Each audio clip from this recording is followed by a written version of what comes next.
welcome to Roundtable Live for April 1st, 2016. My name is Bear Taffy, joined by Rock Lee, Smile, Mathis Games, and Northern Lion. How's it going, guys? Hey, everybody. How you doing? Hello. Hi. Have you had... It's good. Good. Have you had any fantastic pranks befall you yet today? How have your pranks gone today, guys? It's just a prank-filled day. My big prank for today was to just be really excited about Rocket League. Yeah, I live in an isolated world where there's no one around me to do anything physical with, so I just sit quietly and wait for the day to end. Well, you gotta seek out the pranks in that case. Yeah. The pranks aren't gonna come to you. You gotta make the pranks happen. Yeah. Here's what bothers me about the modern day incantations of April Fool's Day. The modern day The incarnation. way that sentence has started is already just like on a modern day great track. incantations. To be fair, some April Fools are incanted, and some can't even. True, but yes. April Fools traditionally ends at noon. Everybody wants to be April Fools, but people are waking up at 10, 11, 12, 1, and they're dropping their April Fools in the afternoon. That's not how it works. Everyone expects the pre-noon April Fool. If you're not willing to wake up early to do your April Fools, maybe it's not worth doing to begin with. And people are like, oh, time zones. We on the West Coast, bro. Pacific Ocean's over there. You hop over one more time zone, well, like 2 more time zones, you got Hawaii, and then one after that, you got Japan. I refuse to believe that it's all Hawaiians pulling April Fools right now. Japan's already over on April 2nd. There's no excuses. April Fool's Day is traditionally a Hawaiian holiday. Is that true? Yeah, spawned there, in fact. Well, that explains a lot. Yeah, damn Hawaiians. We had to blame them for something, right? They got the fucking tropical paradise down there. At least they're a scapegoat now. One day, I take solace in the fact that a mega volcano is going to reduce their entire civilization to ash. Wow, that seems a little much. That's like the only group of Japan people you after can that. say that about, right? Like they have it so well off. They need a little bit of shade thrown their way. They won't take offense to it. They don't even care. They're just Hey, I wouldn't take offense if I lived in Hawaii. I'd be on the beach right now, man. sipping Mai Tais. I'd be on the beach right now, mon. That's Listening wrong. to some Bob Marley. Today is Hanging out in April the Fool's capital Day. city of Kingston. Is it? This is about the joke. There is I get Jamaica confused with Hawaii. No, we're gonna talk about World Capitals quiz in the next episode, though. I don't think it's quite We're ready in for that. Hawaii, mon. Just go with it. Today's docket, we're gonna talk a little bit more about April Fool's Day because it's fun. We wanna reminisce a little bit, think back to the April Fools of yesteryear when kids tried hard to prank and when it wasn't all these goddamn prank channels ruining April Fool's Day for the working class. So there's that. We're gonna go into a little bit of detail and depth about mobile games. There's actually a study done recently that we all perused, and we're going to talk about that to an extensive degree. The PS 4.5, a story that we alluded to last week, will finally get into the meat and potatoes, I guess. It depends if you're going paleo or not. Yeah, I suppose so. I was trying to lean toward gravy. It's meat and gravy is like that's the unhealthy diabetes version, I guess. Well, Meat and potatoes and gravy. So you got to go like 2 steps deep. If you're trying to get your like macronutrients right, what you actually do is just have like a 32-ounce steak and then 2 tablespoons of natural peanut butter next to it, and then that gets you right where you need to be protein and fat wise. Infused directly with kale, high in protein as well. Well, yeah, that's for one. When you get your carbs, you can have 2 spinach leaves, and that's that'll keep you going until tomorrow afternoon. The PS 4.5 on the docket, as well as Hyper Light Drifter just came out yesterday. Space Food Truck, we're going to talk about that as well.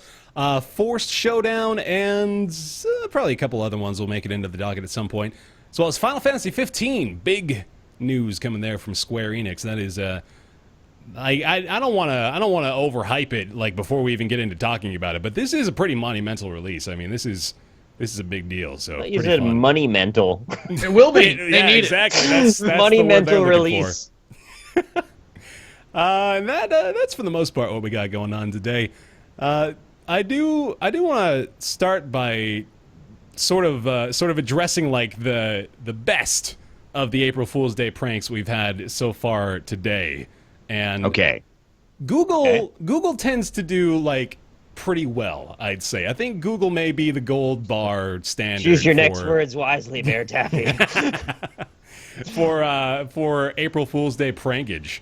I'd say. So in years past, for example, Google has had, you guys will probably fondly remember the Pac-Man Google Map charade. I do. That was pretty fun.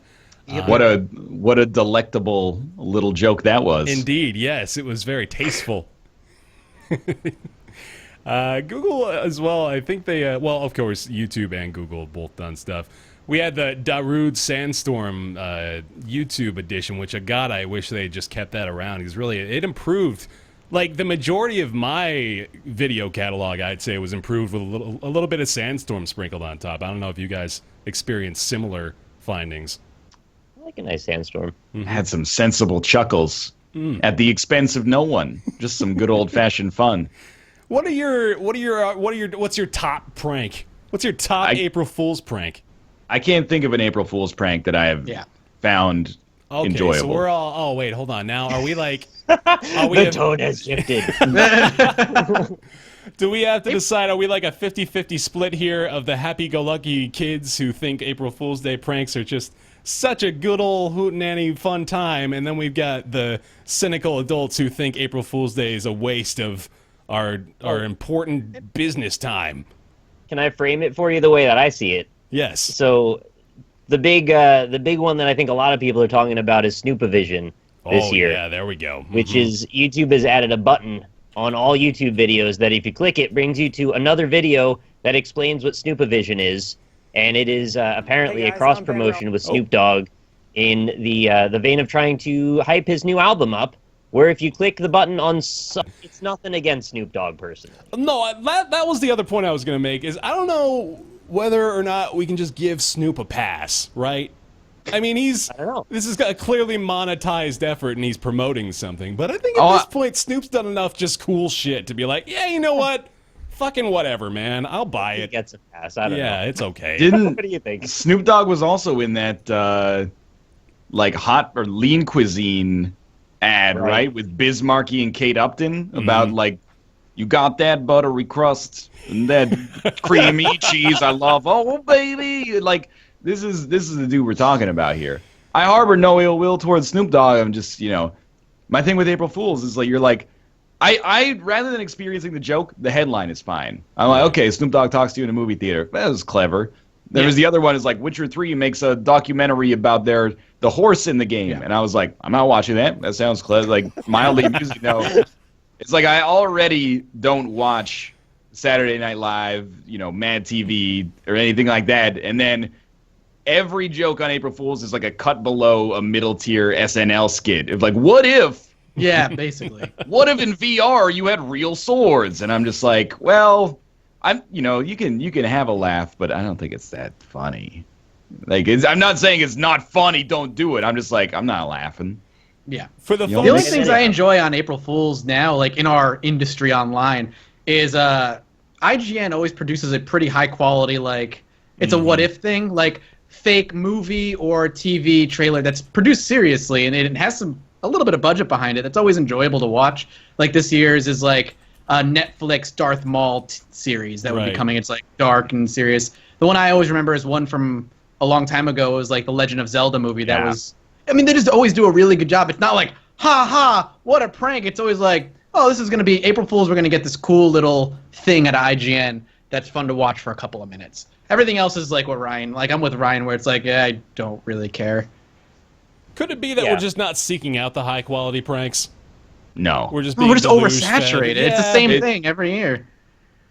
We're in a world where every day we're trying to filter out all of the noise to get to any bits of actual information, and this is actually making the noise even louder. and it's also impeding in both directions in the 24 hours before and after it.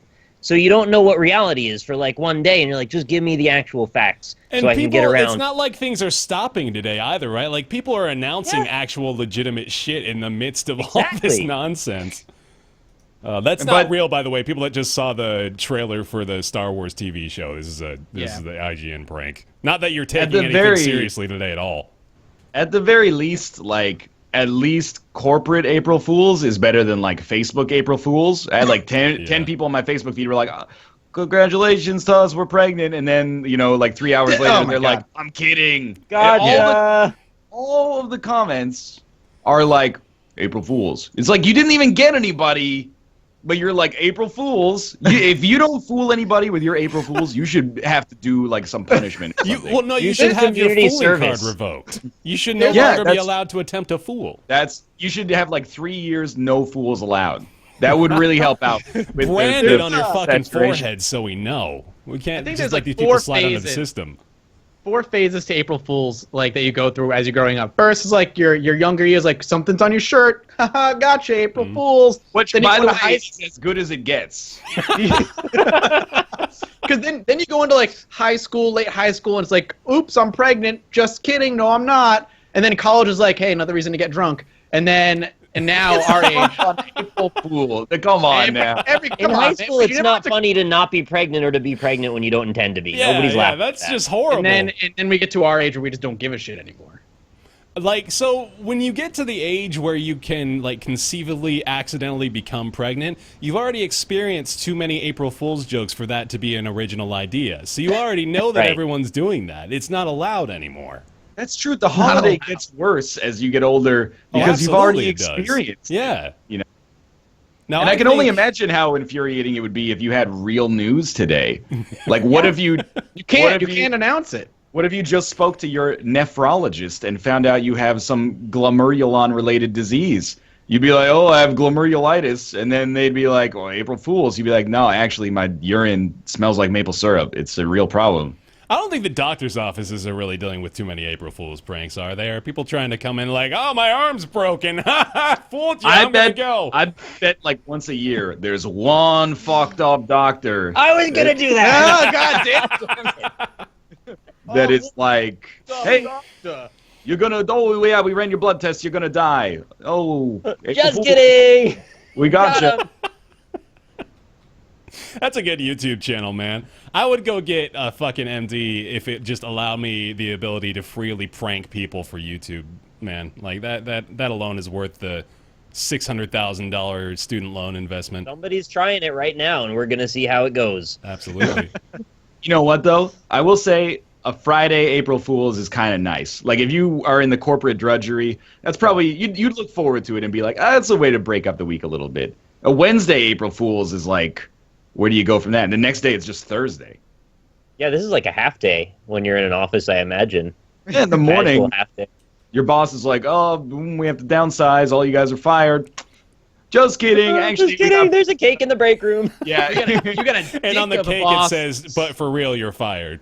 But actually, there isn't a cake. Oh, Got him. You- an When you asshole cut it- boss who's like, hey, we're going to give you a huge promotion, great work, everything's been going really well, and then he Oh, emails no. you, haha, April Oh, Fools. that's even worse then- almost. Attached to the April Fool's email is a crisp $100 bill. Nice. Oh, it's great. Nice. Except it's an email, so it's like a literal attachment. It's just like a picture of one. So Okay. this is what you can make if you didn't work here. Whose you guys name is hear- on that bill? Alfred Einstein. Nice. Alfred Einstein. Did you guys hear about the one Google did? Where there's this a second send button, and it's the drops the mic one, and it's a little GIF of a minion dropping the mic, and you never get any reply emails. I was reading a story that somebody replied accidentally using that button to a job interview question, and Oh they my couldn't find a God. job, and that ended that search right there. And I That saw the happened to picture one where the person, I buttons guess. the buttons were right adjacent to each other like that. Yeah. One was yellow, one was like traditional gray. If that's a real thing and they click that button, that's ridiculous. Why is that a thing? Okay, so now it requires us to put all of our work on hold for at least like the first 12 hours or so then, right? We don't want to even risk anything at this point. Well, if they you're might looking just, for a like, job on April Fool's, like, you get what you is pay that for. what we gotta be concerned about now? We gotta, like, If I'm you're trying to get unemployed for Frank, they're 3 trying to months. subvert our lives. If you're trying to get surgery on April Fool's, I mean, what do you expect? Of course he's gonna replace your limbs. What are you going to the doctor You on a booked it. holiday? Dum-dum. You guys are telling me Dummy. you're not excited for Worms Dating Revolution, though? 'Cause, Ah, another good joke. I'd try it. I mean, It's it a little visual too novel? real. yeah. The idea of Team 17 making another Worms game, it's a little too close to home. Yeah, it does. The Worms are no stranger to war, but the time has come for them to take to the toughest battlefield of all. The battlefield. They could use that twice, man. They can use it for April Fools, and then they can do a one-day special event on Valentine's Day next year. Yeah, and they there can you make go. it a thing. We live in like- a post-hatoful boyfriend world where that is not even remotely the weirdest thing they could have come up with. There is a tank dating simulator. So let's just not even. Well, like, You is gave that a birds to prank or a date real tanks. one? That is real. That's been real. out for months. That's What? real. That's real. Yes. Dude, don't even like the dating sim like visual novel scene. If you can dream it, it's already been I built. yeah. There's like a Rule 34 for visual novel games, I guess, at this point. Literally, yeah, there is. That's And incredible. yet somehow the Kickstarter for the Dragon dating simulator failed.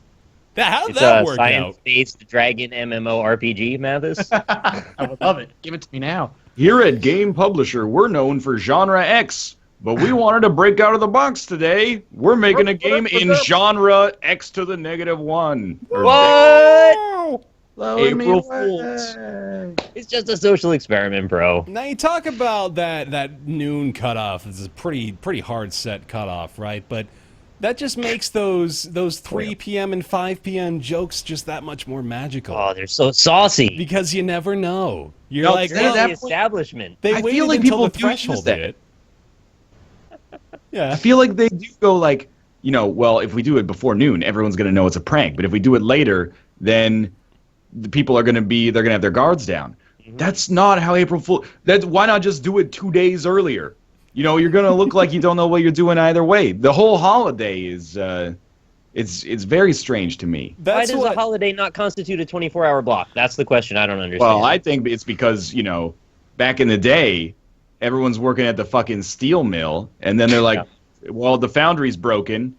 April Fools, now that you've eaten lunch, get back to work. We're paying you $2.60 an hour to harness the nation's infrastructure here. So the noon rule is bullshit. I've never heard of it. It might be a regional thing, but too bad. I've never heard of it either, honestly. I've never heard it, of it? I've heard it in passing. It's never been imposed on me though. I've never had somebody be like, "You can't fucking prank me now. It's 12:04." No, Get outta here. If it's afternoon, you are the April Fool. That's it. If you get fooled before Congrats, noon, you you're played the yourself. fool. Exactly. Well, and people are saying, well, not everybody's in the same 24-hour block. Yeah, but we're on the West Coast, man. It's 3 p.m. here. There's like Done. 100. It's over. Exactly. There's 100,000 people in the world who can still April Fools. So if you're one, stop there. I think like they're 1 in 600 people on Earth. They're looking out for next year, man. They're already plotting. They're trying to figure out, all right, when is the safest time to inject this into their lives? Pre-noon, I guess. That's where you got to go. You guys aren't impressed though with how many games are just like games becoming other games. We've gone over that, but a lot of them are actually releasing these games after the fact too. World of Warships, it for just seems example, like a terrible use of their time. Yeah, so World of Warships, I guess, is actually going to be releasing a new game, World of War Trains. Like they announced that today, along with the video showcasing warships being played in a bathtub. Which was They're making World of War Trains? I guess that's what No, wait a minute. Let's look at this story for context. How in the world? I know that War Thunder announced they were going to have like a naval mode, and they're actually Japan, adding. man. This is real. How would two trains ever engage in combat with one another? Joust. Adjacent tracks. Yeah, like are the tracks going into each other, or are they adjacent tracks, or So are you laying tracks into your enemy's base or something? Dude, I want to find out. They've got my interest now. Bear sold me on this. I am hook, line, and sinker for that. Basically all we have apparently is a promotional image from at Wargaming Japan, There's and no fucking way. Yeah, this there's is real. no way. Just because it rhymes with their other games doesn't mean that it's real. You saw Super Trucks, right? The trucks move when you move. Yep, I saw that. I did see that. I Buster remember that. truck? Yeah. I mean, like this is like Combined not with new. Super This Hot? is just life on April Fool's Day now. This is Every just once in a like- while, one of the April Fool's jokes will come like to fruition at some point, like the Cho'Gall hero in Heroes of the Storm, one character, two right. players. That was something that was teased. I don't think it was for Heroes of the Storm; it was for something else. But they took that idea and put it into Heroes of the Storm. It was an idea that or an April Fool's idea that they had for one of their games before. But for the most part, it's just like, look at how funny we are. Yeah. Like, we're in a world, though, where there's game jams many times a year, and you could just harness that creativity at a time that's convenient for you instead of having to impose it on the world against their will. Like, wouldn't that be better? I want to tell back a bit. Let's give credit to Tiny Build, at least, with Super Trucks. Like, that's a real game. You can actually, like, I'm playing the trailer here, but you can download this and you can play it. So, I mean, Let's move when you move. Let's give them a little bit of credit for the actual effort That put into is that, right? Like, I actually, to avoid being completely cynical, if you're willing to go to the extent to actually make something for April Fools that is not just like, I'm subverting your expectations, but actually I'm not. I'm just doing the same thing I always do. But actually, buy Snoop Dogg's new album. Oh, yeah. Buy a album, though. Use Snapchat. Untitled. We're all being paid a tremendous amount of money to say these things. That's the April Fool's joke today. This whole thing is sponsored by Snoop Dogg. Yeah. The joke is, it's not for me. Right. No check Look, here. I think there are a few cool things that come out every year at April Fool's. I just think there's fucking too much of it at this point. This is like, you have to, like you said, dig for the actual news. If I want to like read something that's going on, it's like, well, I have to triple check now. Is it a joke? Is it real? Right. And the goal is to pass the test so no one can tell that it's real, right? Here's so, the like, problem. That makes it worse. If you want me to celebrate a holiday, you have to give me, assuming like I worked in an office, you have to give me the day off work. Yeah. That is my principal problem. April Fool's Day, I'm not gonna go to work, play pranks on my coworkers. If it's that big of a deal, give me the day off so I can play pranks with my friends. Halloween, put on a costume, come to work. If Halloween's a big deal, give me the day off work, you know? And the big one is fucking St. Patrick's Day. I like, unless you're actually celebrating the legacy of St. Patrick, then give me the day off work if it's all about getting shithouse drunk. Otherwise, it's like, well, we're half a holiday, half not a holiday. And I'm like, you know what? Save that shit for Easter, you know? I'm ready. I had a good Easter. But these half-assed holidays, I cannot abide.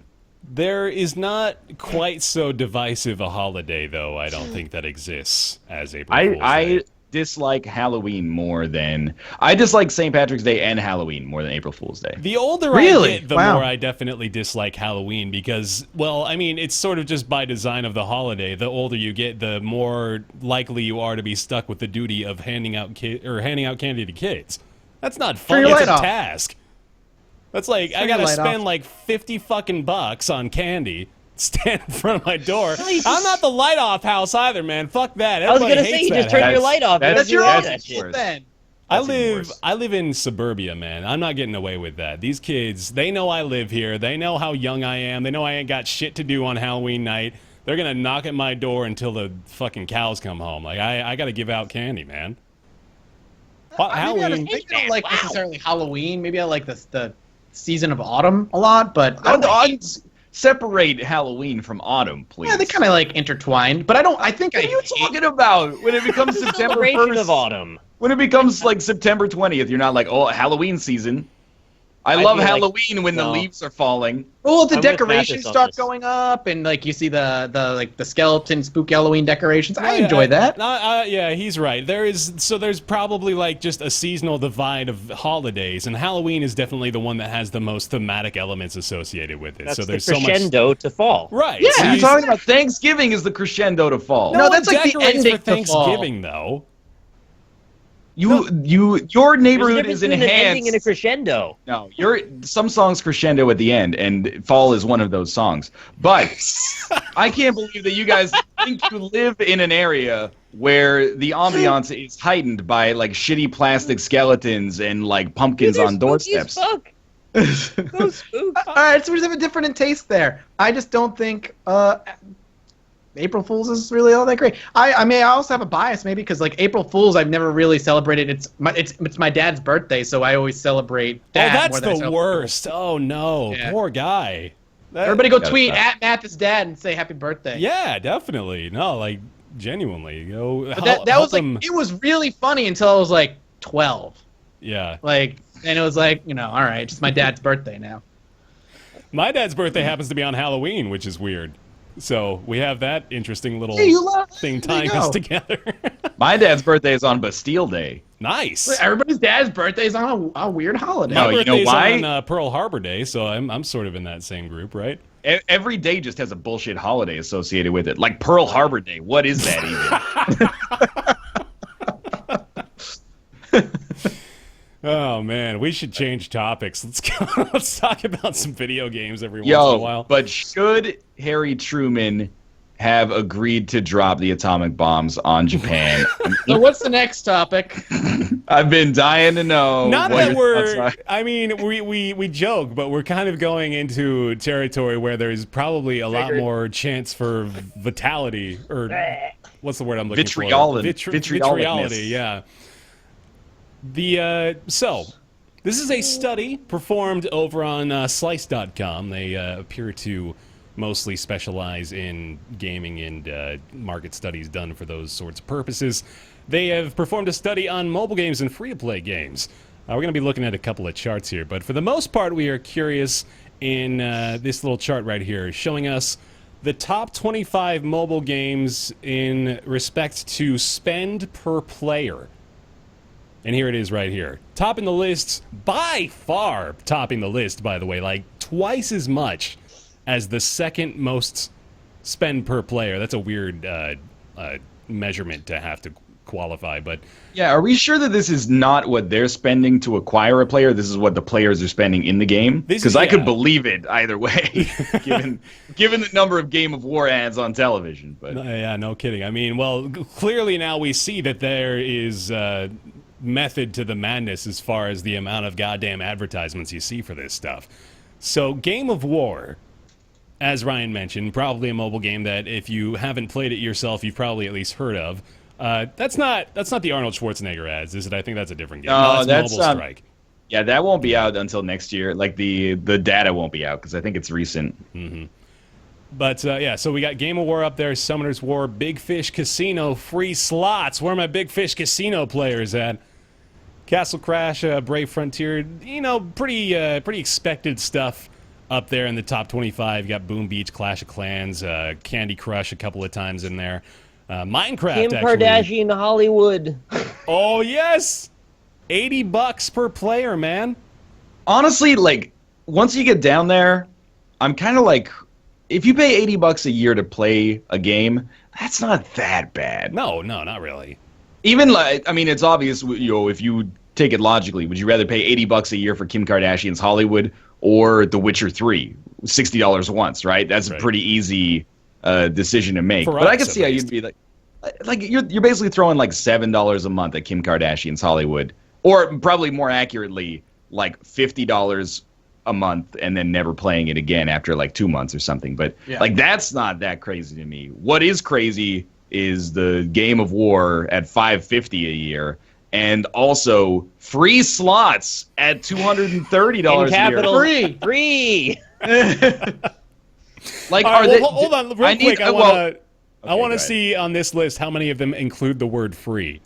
Just real quick. I think it might only be a couple. I think it's just Just two, a or like couple, The yeah. Sims free something. But I feel like, can someone illuminate me? In free slots, do you actually pay money to get more spins on a slot machine that gives you virtual money? Is this actually where we've... Like, my hunch is that could not possibly exist. But I also can't think of any other monetization unless you're buying hats for your slot puller. Like, Right. or I got the wizard hat on my slot puller. Oh, yeah. That's almost as plausible, isn't it? Giving it the magic so it's luckier. Yeah, man. It's not like they can give you a payout in actual money, so that's pretty much off the table because gambling rules vary per state and per country and all of that business. So, goddamn, like, casino that would be the one way you could understand that working out. Minus that, I don't put it together. So like, I think you might be buying spins to win fake money. Yeah. No, that's Like literal Or a leaderboard, maybe? So there's a lot of different parts to this discussion. I think the one of the, as we mentioned, more vitriolic conversations could be swarming around the idea that, yes, exactly, this is a slot machine put into a mobile game that is charging people with microtransactions to win fake money. Like, that is... enlighten us again, please, if there's anybody in chat that actually has this, because this is all just our speculation and logical reasoning based on what we know about slot machines and free mobile games. But yeah, that more or less is what it boils down to. And that's sort of horrifying. So there's another point that sort of corresponds to that if we go down further in the study here, for the fact that 10% of mobile gamers account for 90% of revenue from in-app purchases. Yeah. You guys have seen the South Park episode about this, actually. Weirdly enough, they were pretty much on the money as far as this stuff goes. Yeah. They basically nailed it. So as you can see by the graph, the data shows 10% of mobile in-game purchasing population accounts for 90% of all the gaming sales. So, like, very few people are spending just a shitload of money on these games. And that's how they make most of their money. There's not, like, thousands of people each spending a couple of bucks on free slots, Big Fish Casino. Like, there are, obviously, because they've got an average there, but the reason those averages are so high is because you have those people spending upwards of like $1,000, $2,000 or $3,000 a year on these games. And I have my speculation about how that occurs, and I'm pretty sure there's a pretty direct correlation between that number and the number of people who have a proclivity toward addictive gambling. Yeah. And they're psychologically encouraging these people to fall into a pattern that is unhealthy for them. Which I find quite reprehensible. They don't give a shit about the people. They just give a shit about their money. Yeah. And now I know... Sorry, go ahead. Yeah, I mean, it raises an interesting question, which is like, I mean, games are designed usually. I mean, this is contentious in and of itself, but let's take this as true. Games are designed to make players have fun.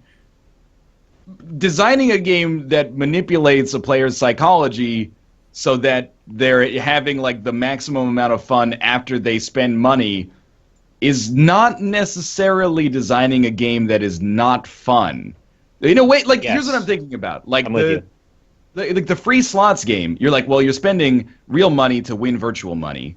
But then I'm like, well, in like Miitomo or something like that, which is, I guess, relevant, timely here, you can buy plays of like the Plinko machine to win in-game items, but because it's like divorced from in-game like virtual currency, it almost feels like it's somehow less weird in a way. Yeah. I'm kind of getting out in the weeds here, but I guess what I'm trying to say is is it exploitation? I mean, I guess my feeling is yes, but I can tell you why you feel that way, and I think it's because once you get one step further away from virtual currency and that isn't in play, it feels like you're not going to necessarily get strawmanned into believing this currency could be real, right? Okay, it feels like you're almost to that step of going, all right, now it's real currency. Now we've got you in the trap, and you're ready to go. You're primed to spend actual money. This way, it's just a game mechanism. It's just mechanics. I feel like it's almost like trans fats or something like that. It is like, you know, oh, well, like, if it makes the food taste good, who cares? Like, if people like it. But then, you know, the government is like, people have no idea how to conceptualize how dangerous this is, and it just takes advantage of humans' natural desire to have this delicious thing in their mouth.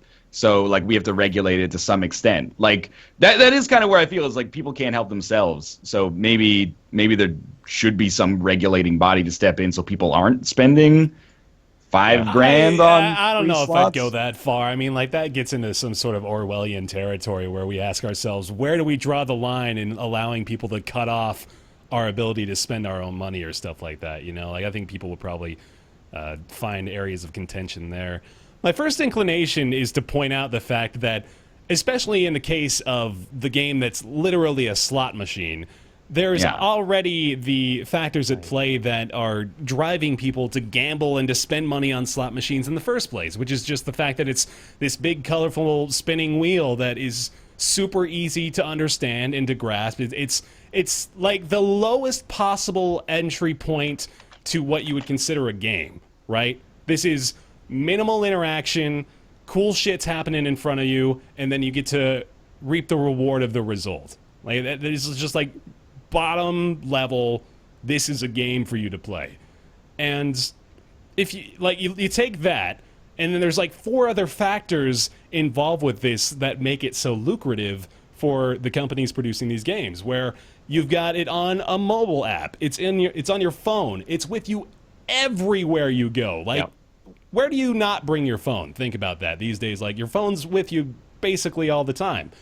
You like on the bus in a boring meeting, like there's just people pulling out slots, maybe spending like $1, $2 a day. They don't even think about it. It's nothing. And you've also got the fact that it is that simple. Like people spending money in these apps, they're either like, as you mentioned, they're going through those weird third-party currencies and made-up values for shit that we'll probably even talk more about that. But on top of the fact that they even let you do things like adding it to your bill. Like, you can add $1 or $2 purchases on microtransactions to your bill. You don't even have to think about it. It's just the most mindless thing. Oh, fuck yeah, that's $2. I'll add that to my bill, no problem. It's nothing. Comes out of my bank account anyway with electronic billing, so I never even have to feel bad about making the purchase. Man, this is sort of a tangent. I don't even see 99% of the money I make these days. Like, I have no idea where it is. It's just this ethereal nothingness that I move from place to place every now and then. But this is like even a step above that, to where you don't even feel a responsibility because you're almost not spending anything in the moment. It's just a whirlwind. It's easier to get somebody to throw away $2 at a time than it is to get them to throw away 60 all at once. Yep. Yeah. I would rather Do you agree that it's exploitation, though? Do you think it's going too far in that regard? Well, I guess exploitive, but here's what I was trying to. I guess I think I have it more clarified.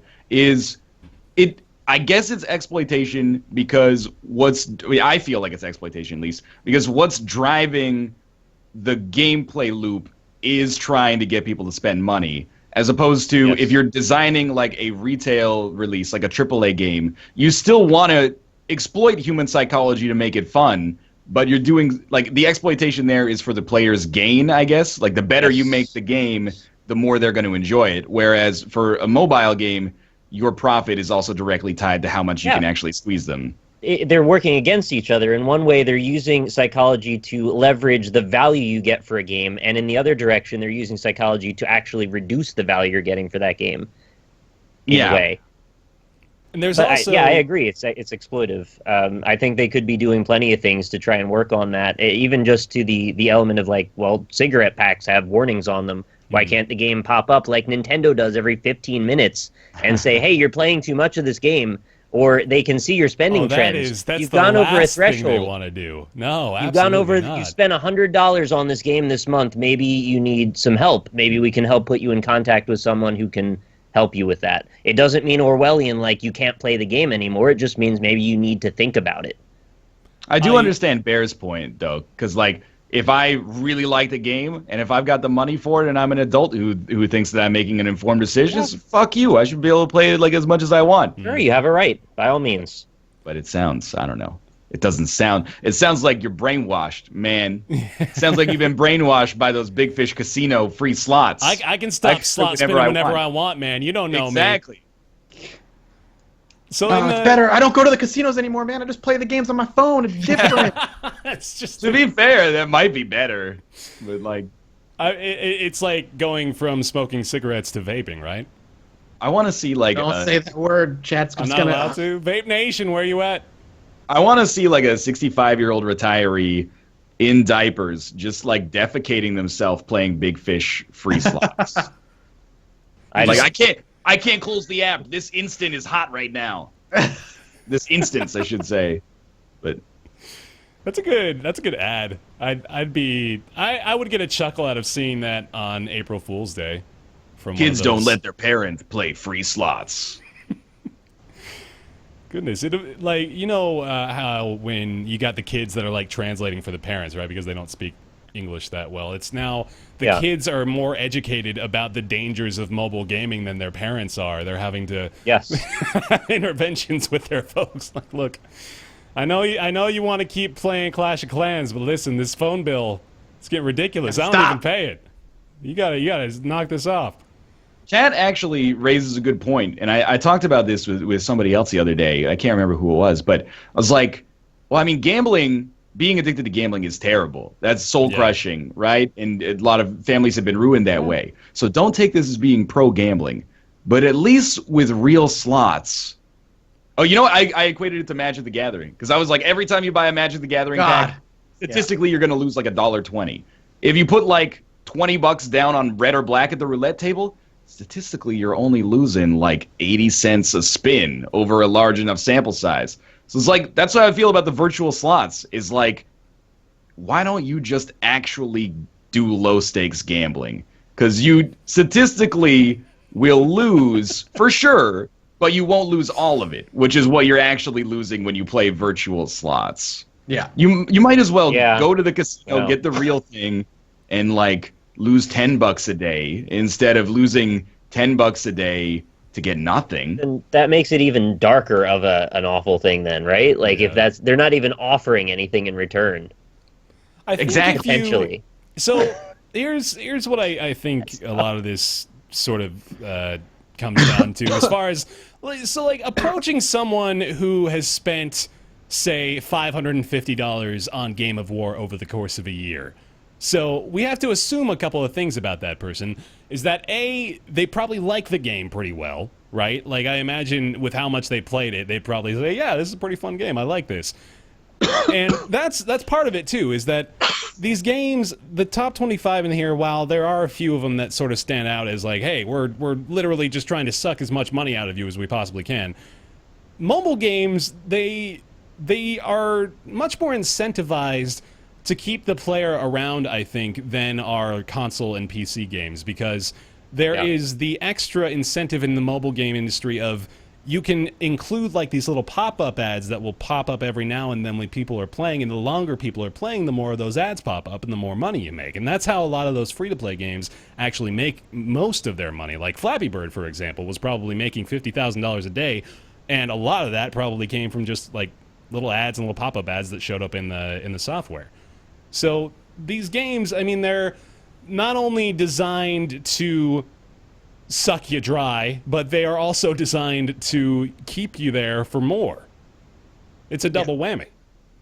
And they're doing it in a way that could have been mitigated, but they choose the greedier alternative because they can make more money directly. Yeah. If they were just showing ads, that's not going to eat into your pocket as much. Not all of them are. Mm-hmm. Like, I'm playing a game now. Like, I don't even want to... Like, I have no problem with mobile gaming in general. I think it's becoming better, in fact. I think there have been significant improvements made in the mobile game area, but it is still definitely worth being concerned, I think, about like the potential there is for people to totally lose everything almost. I mean, like, it's certainly possible to go broke on Game of War, just as possible as it is to go broke playing slot machines or gambling with your welfare check, like, people can make bad money decisions, and this is now just sort of another avenue for that to happen. I do like what you said, like, this isn't meant to be like an anti-mobile games discussion. Mm-hmm. We're talking about it specifically within the context of these top 25, almost all of which do kind of function on this loop I'd be cycle. interested to see where, in particular, next year, like, the game I'm playing right now is by the people who did Clash of Clans, Clash Royale, which, in my opinion, like, I'm having a ton of fun with it. I haven't spent a dime on it. And it is a casual game made for, I think, gamers like us, because it's a tower defense MOBA-esque type of game where the matchmaking system matches you with people that are equal to your skill level, and a lot of the time your skill level is determined by what cards you have and the upgrades you have available to them, and you could like skyrocket and spend like $100 and just be super powerful, but then you'll start playing people of that level. Luckily, I haven't spent any money, so I'm playing people that also really haven't spent any money. So it's that challenge is constant. So you might not have the best cards in the deck or in the game, but you're also playing the people who have the same cards or similar powers to you, and it does a good job at making me feel like I don't have to blow a ton of money on currency or special chests or whatever it is. And there's a really good community aspect to it too. Like, there's incentivizes giving cards to your friends. Like, I'm in a clan right now, and every 7 hours you're allowed to request one card, and people in the clan can give you that card essentially and help you level up that card, and that stops you from blowing a ton of money as well. So it's fun. I like it a lot, and I think those types of games have a place, at least for like gamers like us, within the mobile market. Definitely. Like, I think it's silly to have the stance of mobile games aren't real games. Like, at this point, it's not even true anymore. And on top of that, there's more mobile gamers than gamers. by far, like, not even just percentage-wise. We're looking at it right here. There's a crossover of video games chart we're seeing on the slice page where 43% of reported consumers only buy mobile games and don't play traditional console and PC games. There's the 37.8% that says they buy only traditional console and PC games, and then the remaining 19.2 say they buy both. So out of that, we can say, like, there's only less than 40% of the people in this study that are like us. So we shouldn't even say we fall into the exclusively console and PC game category anymore. Like, I certainly don't. I have now played games like The Room, like Hitman Go. There's been, there's like a couple of other mobile games. So yeah, I Fallout Shelter. Yeah, exactly. Like, there's been some good Nico stuff. Atsume. Yeah. A game about collecting cats, which is actually Everybody very plays that deliberately- game. I haven't played it yet. The two main things I play on my phone are Nico Atsume and Clicker Heroes, both of which are very deliberately designed Skinner boxes for the express purpose of psychologically keeping you in that cycle. They also, though, have no problems with me because they don't incentivize or force any actual currency transaction. You can very easily get by just simply waiting for things to happen or watching an ad. I know Clicker Heroes has the option, I can't remember if the other one does, of buying things with real money, but I've never used that option, and I've been able to play it just fine without it. So as long as you give me that option, we're cool. I'll watch ads, no problem. Just don't try and reach into my wallet. Yeah, It's not even just mobile games either, but like free to play monetization on PC. Like, I'm guessing we probably won't talk about it on any of the roundtables, so I'll just say that I've been playing like Orcs Must Die Unleashed, and the amount of grinding you have to do in order to actually unlock stuff in that game for free is ridiculous. Like, it is designed in such a way that it is, unless I'm missing something, which has been known to happen, it's designed in such a way that basically if you ever want to get a decent amount of stuff, you have to pay money for it. And I just, like, I've kind of come to the point where I'm like, there's a lot of games out there. Like, I just resent it, and it makes me not want to invest in it.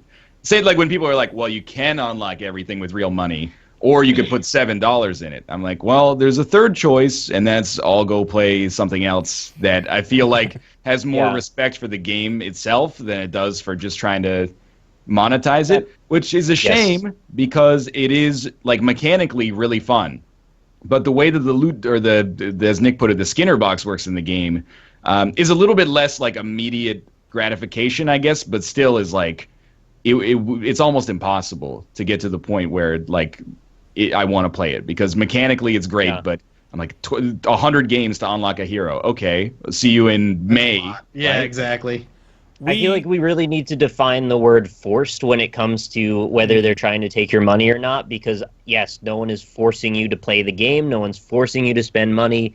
It's a word that has come out of a bit of hyperbole, but it's the way they treat players with respect or don't, and the way that they structure the experience that leads you down a path that feels slightly exploitive. I don't even know the right way to say it, and if you can elaborate, please do. No, that word respect, I think, is probably integral to the conversation, and particularly respect of the player, and not just in terms of gameplay and how you actually proceed through doing things.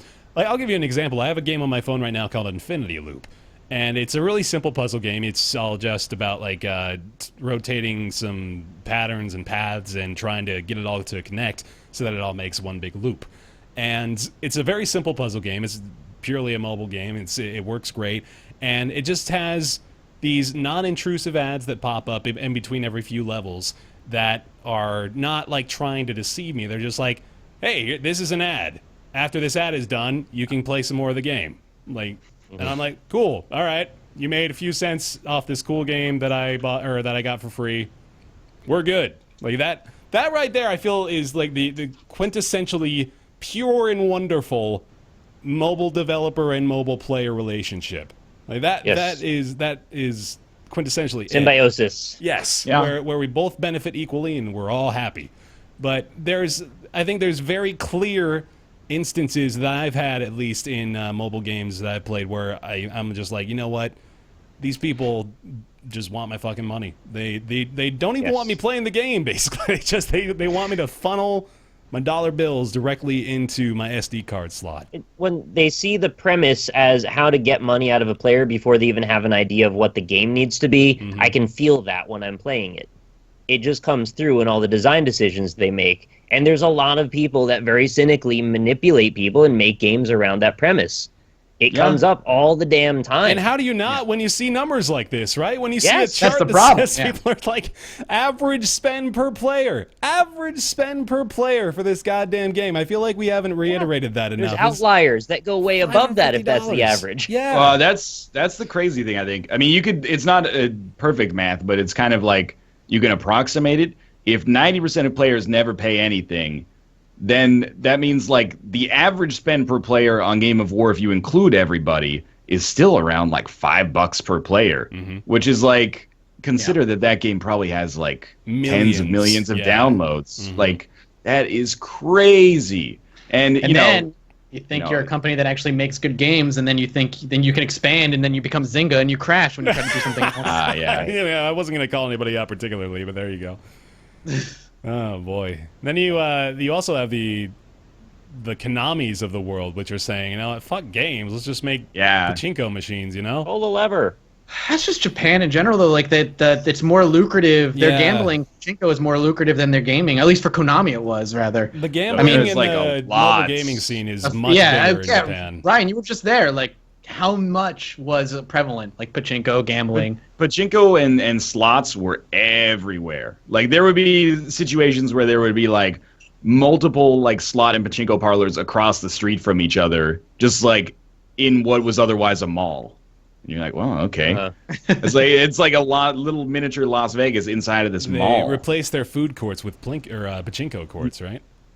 That's true. And they've been buying their kids razor blades. Razor blades. Hearthstone is up here too. I mean, like, we got to look at that and consider whether or not that's worth.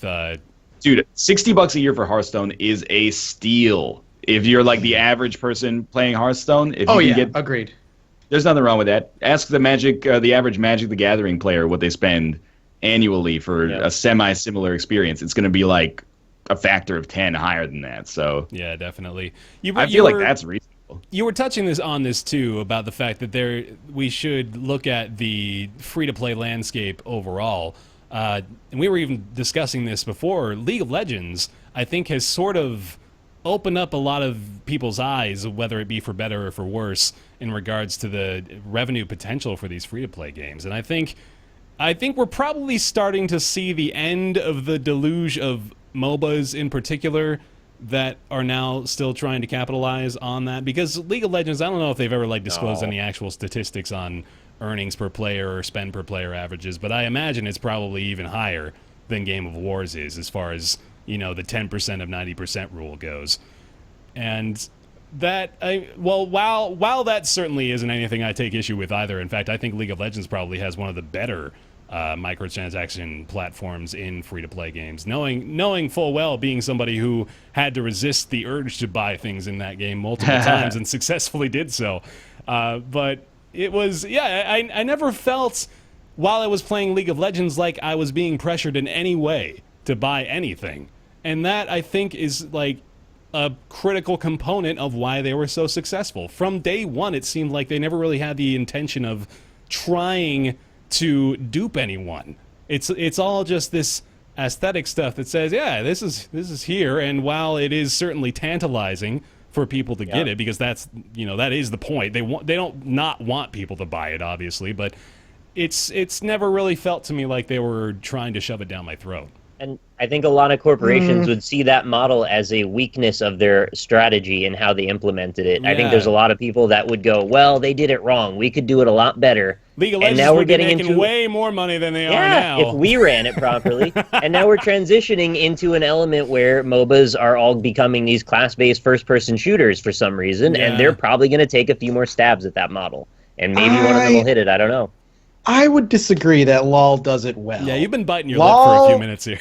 LoL is designed to take your money with the way that it does heroes, runes, talents, runes in particular and skill points and all that other shit. Yeah, the runes are a little bit worse. I was A little mostly bit. It's focused about, like, the necessary skins to. and stuff. It's utterly necessary to keep up with the meta to go about runes and stuff like that. You're you- nuts. You're wrong. You're just wrong. No, I'm not. You're, I am not. I'm if you are going to keep up with the meta, if you're gonna keep up with the meta and play along and like to be as optimal as you can, you have to keep up with the runes. If you're playing casual, fun, lol with my friends, different. But Mathis, what are runes? Runes are things that will tell your damage. They're tailor basically your just like damage little for your build. statistical buffs, more or less. Think of it like talent trees, essentially. Yeah. Mm-hmm.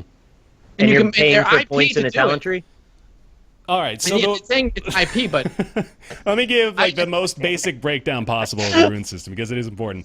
Like it is all. I'll take your money. You can buy these little. They're called like glyphs and marks and something else, and they are just tiny little statistical bonuses. So that when you add them all up, you can add like 9 marks together to get something like an 8% attack damage bonus. So Yo, like, that's huge, man. yeah, but that is like all of the marks you have, and everybody has marks, right? So you do have to buy the runes with the influence points, or you can buy them with riot points, which are the real actual currency. Yeah, people are saying you use IP or RP. You buy RP with your Yeah. money, and then you can use it. Yeah. That's what it's The designed one degree to of do. separation is enough to make people forget money was involved. Yeah, it's all designed to take your money. Out of all the MOBAs, in my opinion, it's the worst offending free-to-play one. With the best, and obviously the one that you want to follow is Dota, because it's just free. There is no... Okay, but Bear completely disagrees, though.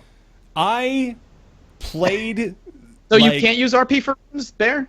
I thought you could. I'm pretty sure you can use RP for runes. I don't Maybe know. not I in- haven't installed the that's game in saying no. years. That I says you thought- can't a lot of times. Oh, well, there you go. All right, but You also can't say that League has a better free-to-play model from a consumer perspective than Dota. Just because it doesn't get better than what Dota offers, Correct. which is That is- just everything mechanical is free. The only thing available without getting it for free is in-game skins. I Correct. want to. I'm still contending your assertion that it's impossible to keep up with the meta without proper rune allocation. I feel like that's a lie because I feel like I did it. Like I contest that on the basis that I am literal evidence against your theory, and that's like all I have. But I don't know. I never felt as I was playing League like I needed to spend money to keep up. That never crossed my mind.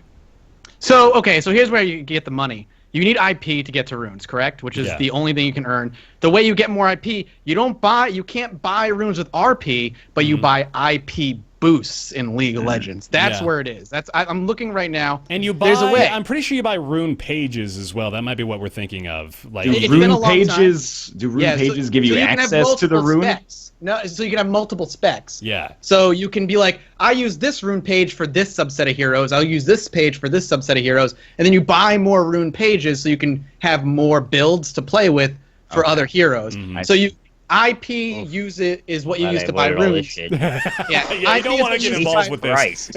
IP is what you use to buy runes, and then you can spend your money to buy IP boost, which will gain you more IP per game. Yes, So it is designed like it's designed to take your cash. it is, but not in an intrusive way. And I think that's like sort of the line we're trying to draw in the sand here, isn't it?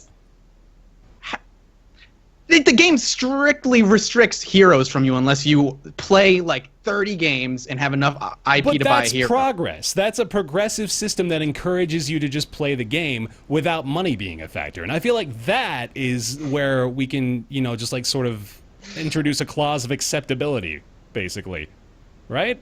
Or no? I think here's my line for it is like when it crosses over from being like a distraction to like a hobby. Like I feel like League is a hobby for people. Anytime, if you look on an annual basis, you're putting like hundreds or thousands of hours into something. Yeah. If you're spending $1,000 a year on League and you're playing it for 1,000 hours, that's a decent value proposition. That's like 20, 50-hour games 50 is easier to use for the math than 60, but you get what I mean. Yeah. That's only buying 50-hour games from a value per hour standpoint. Same, if you like are a drone pilot or something like that. If you spend like $4,000 on a drone, but it brings you joy, that's cool. the mobile thing, and I use mobile as a shorthand for kind of exploitative free-to-play mechanics, is like, well, I'm kind of bored and I'm taking a shit.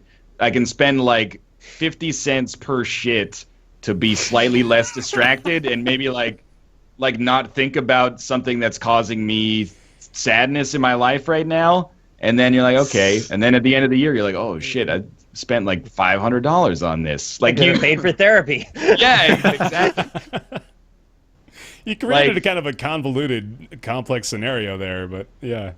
I mean, I guess it's more like, do you actually like free slots? I mean, I feel like if people played League and have put this much money in it, they're like, League is a great game. Oh, it's such a good game. I follow the meta. You know, I watch the esports streams and stuff like that. I play with my friends. It enhances my social bonds to some extent. I mean, I did flunk out of college as a result of it, but hey, you can take the good with the bad.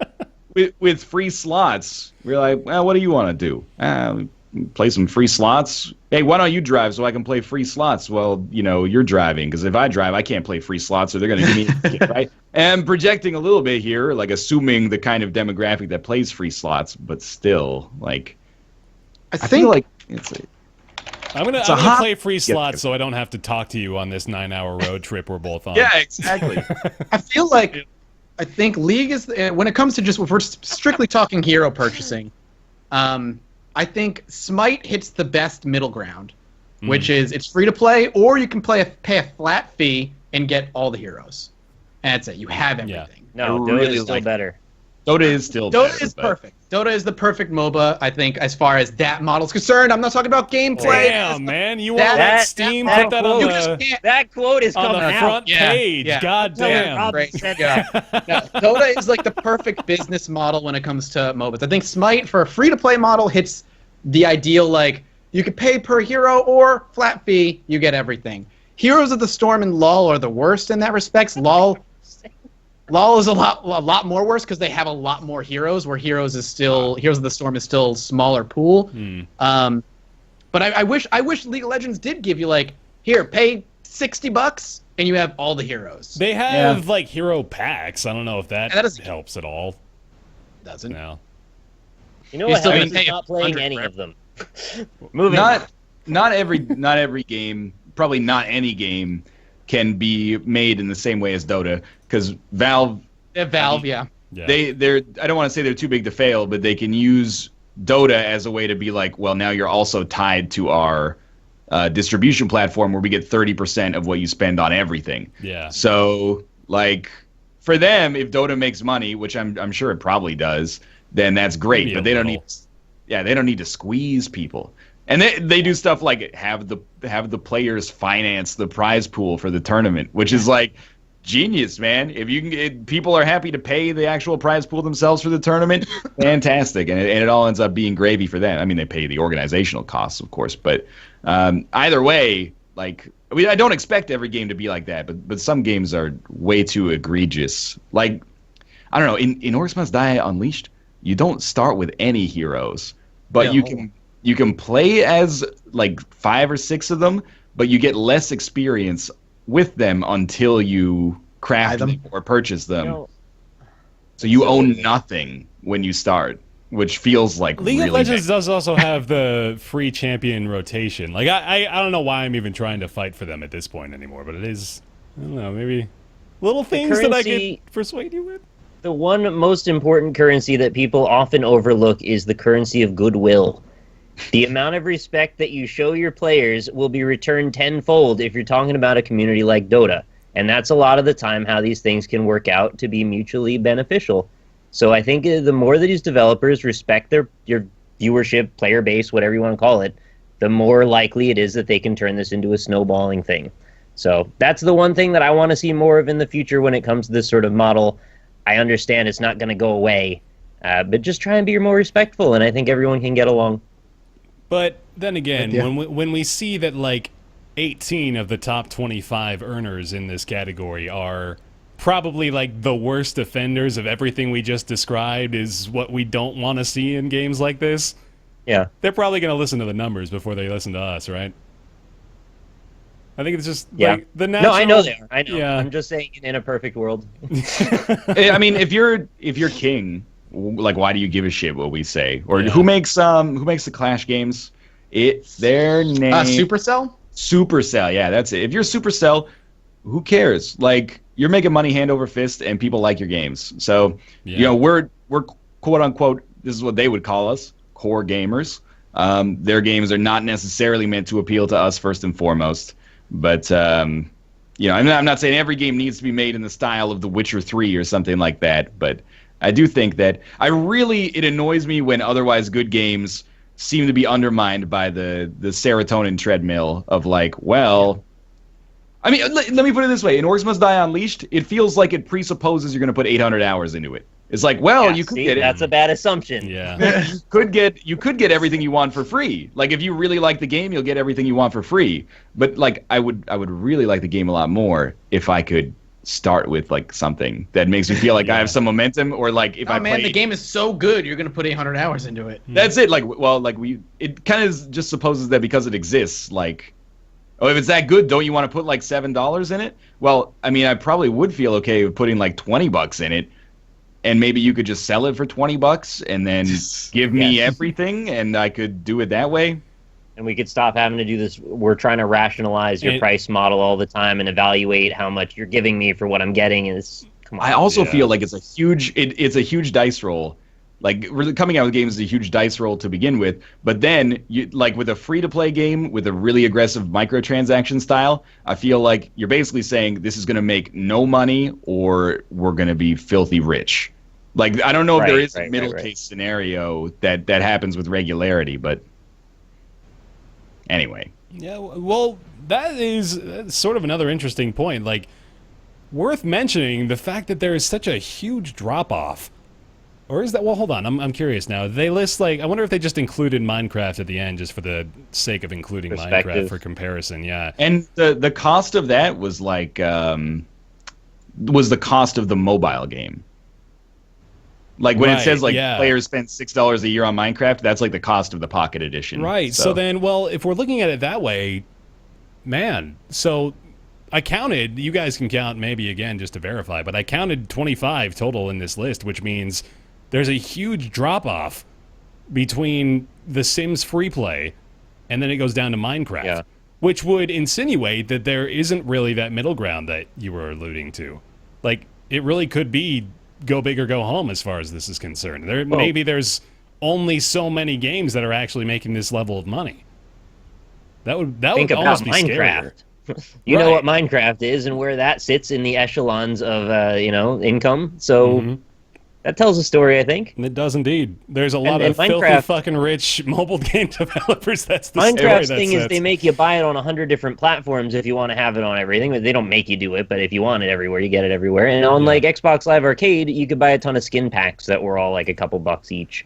Which is, again, it's not super invasive either, but they do have at least an idea about that. And maybe they'll ramp that shit up in the future. What's hilarious about this, too, even though I think we should transition probably, is that, 90% of players spend nothing, 10% of players buy what makes these numbers. Except for Minecraft, where literally every owner outside of piracy, I don't even know if that was counted here, is actually accounted for here. So I didn't think about that. It breaks the freaking curve. It's crazy.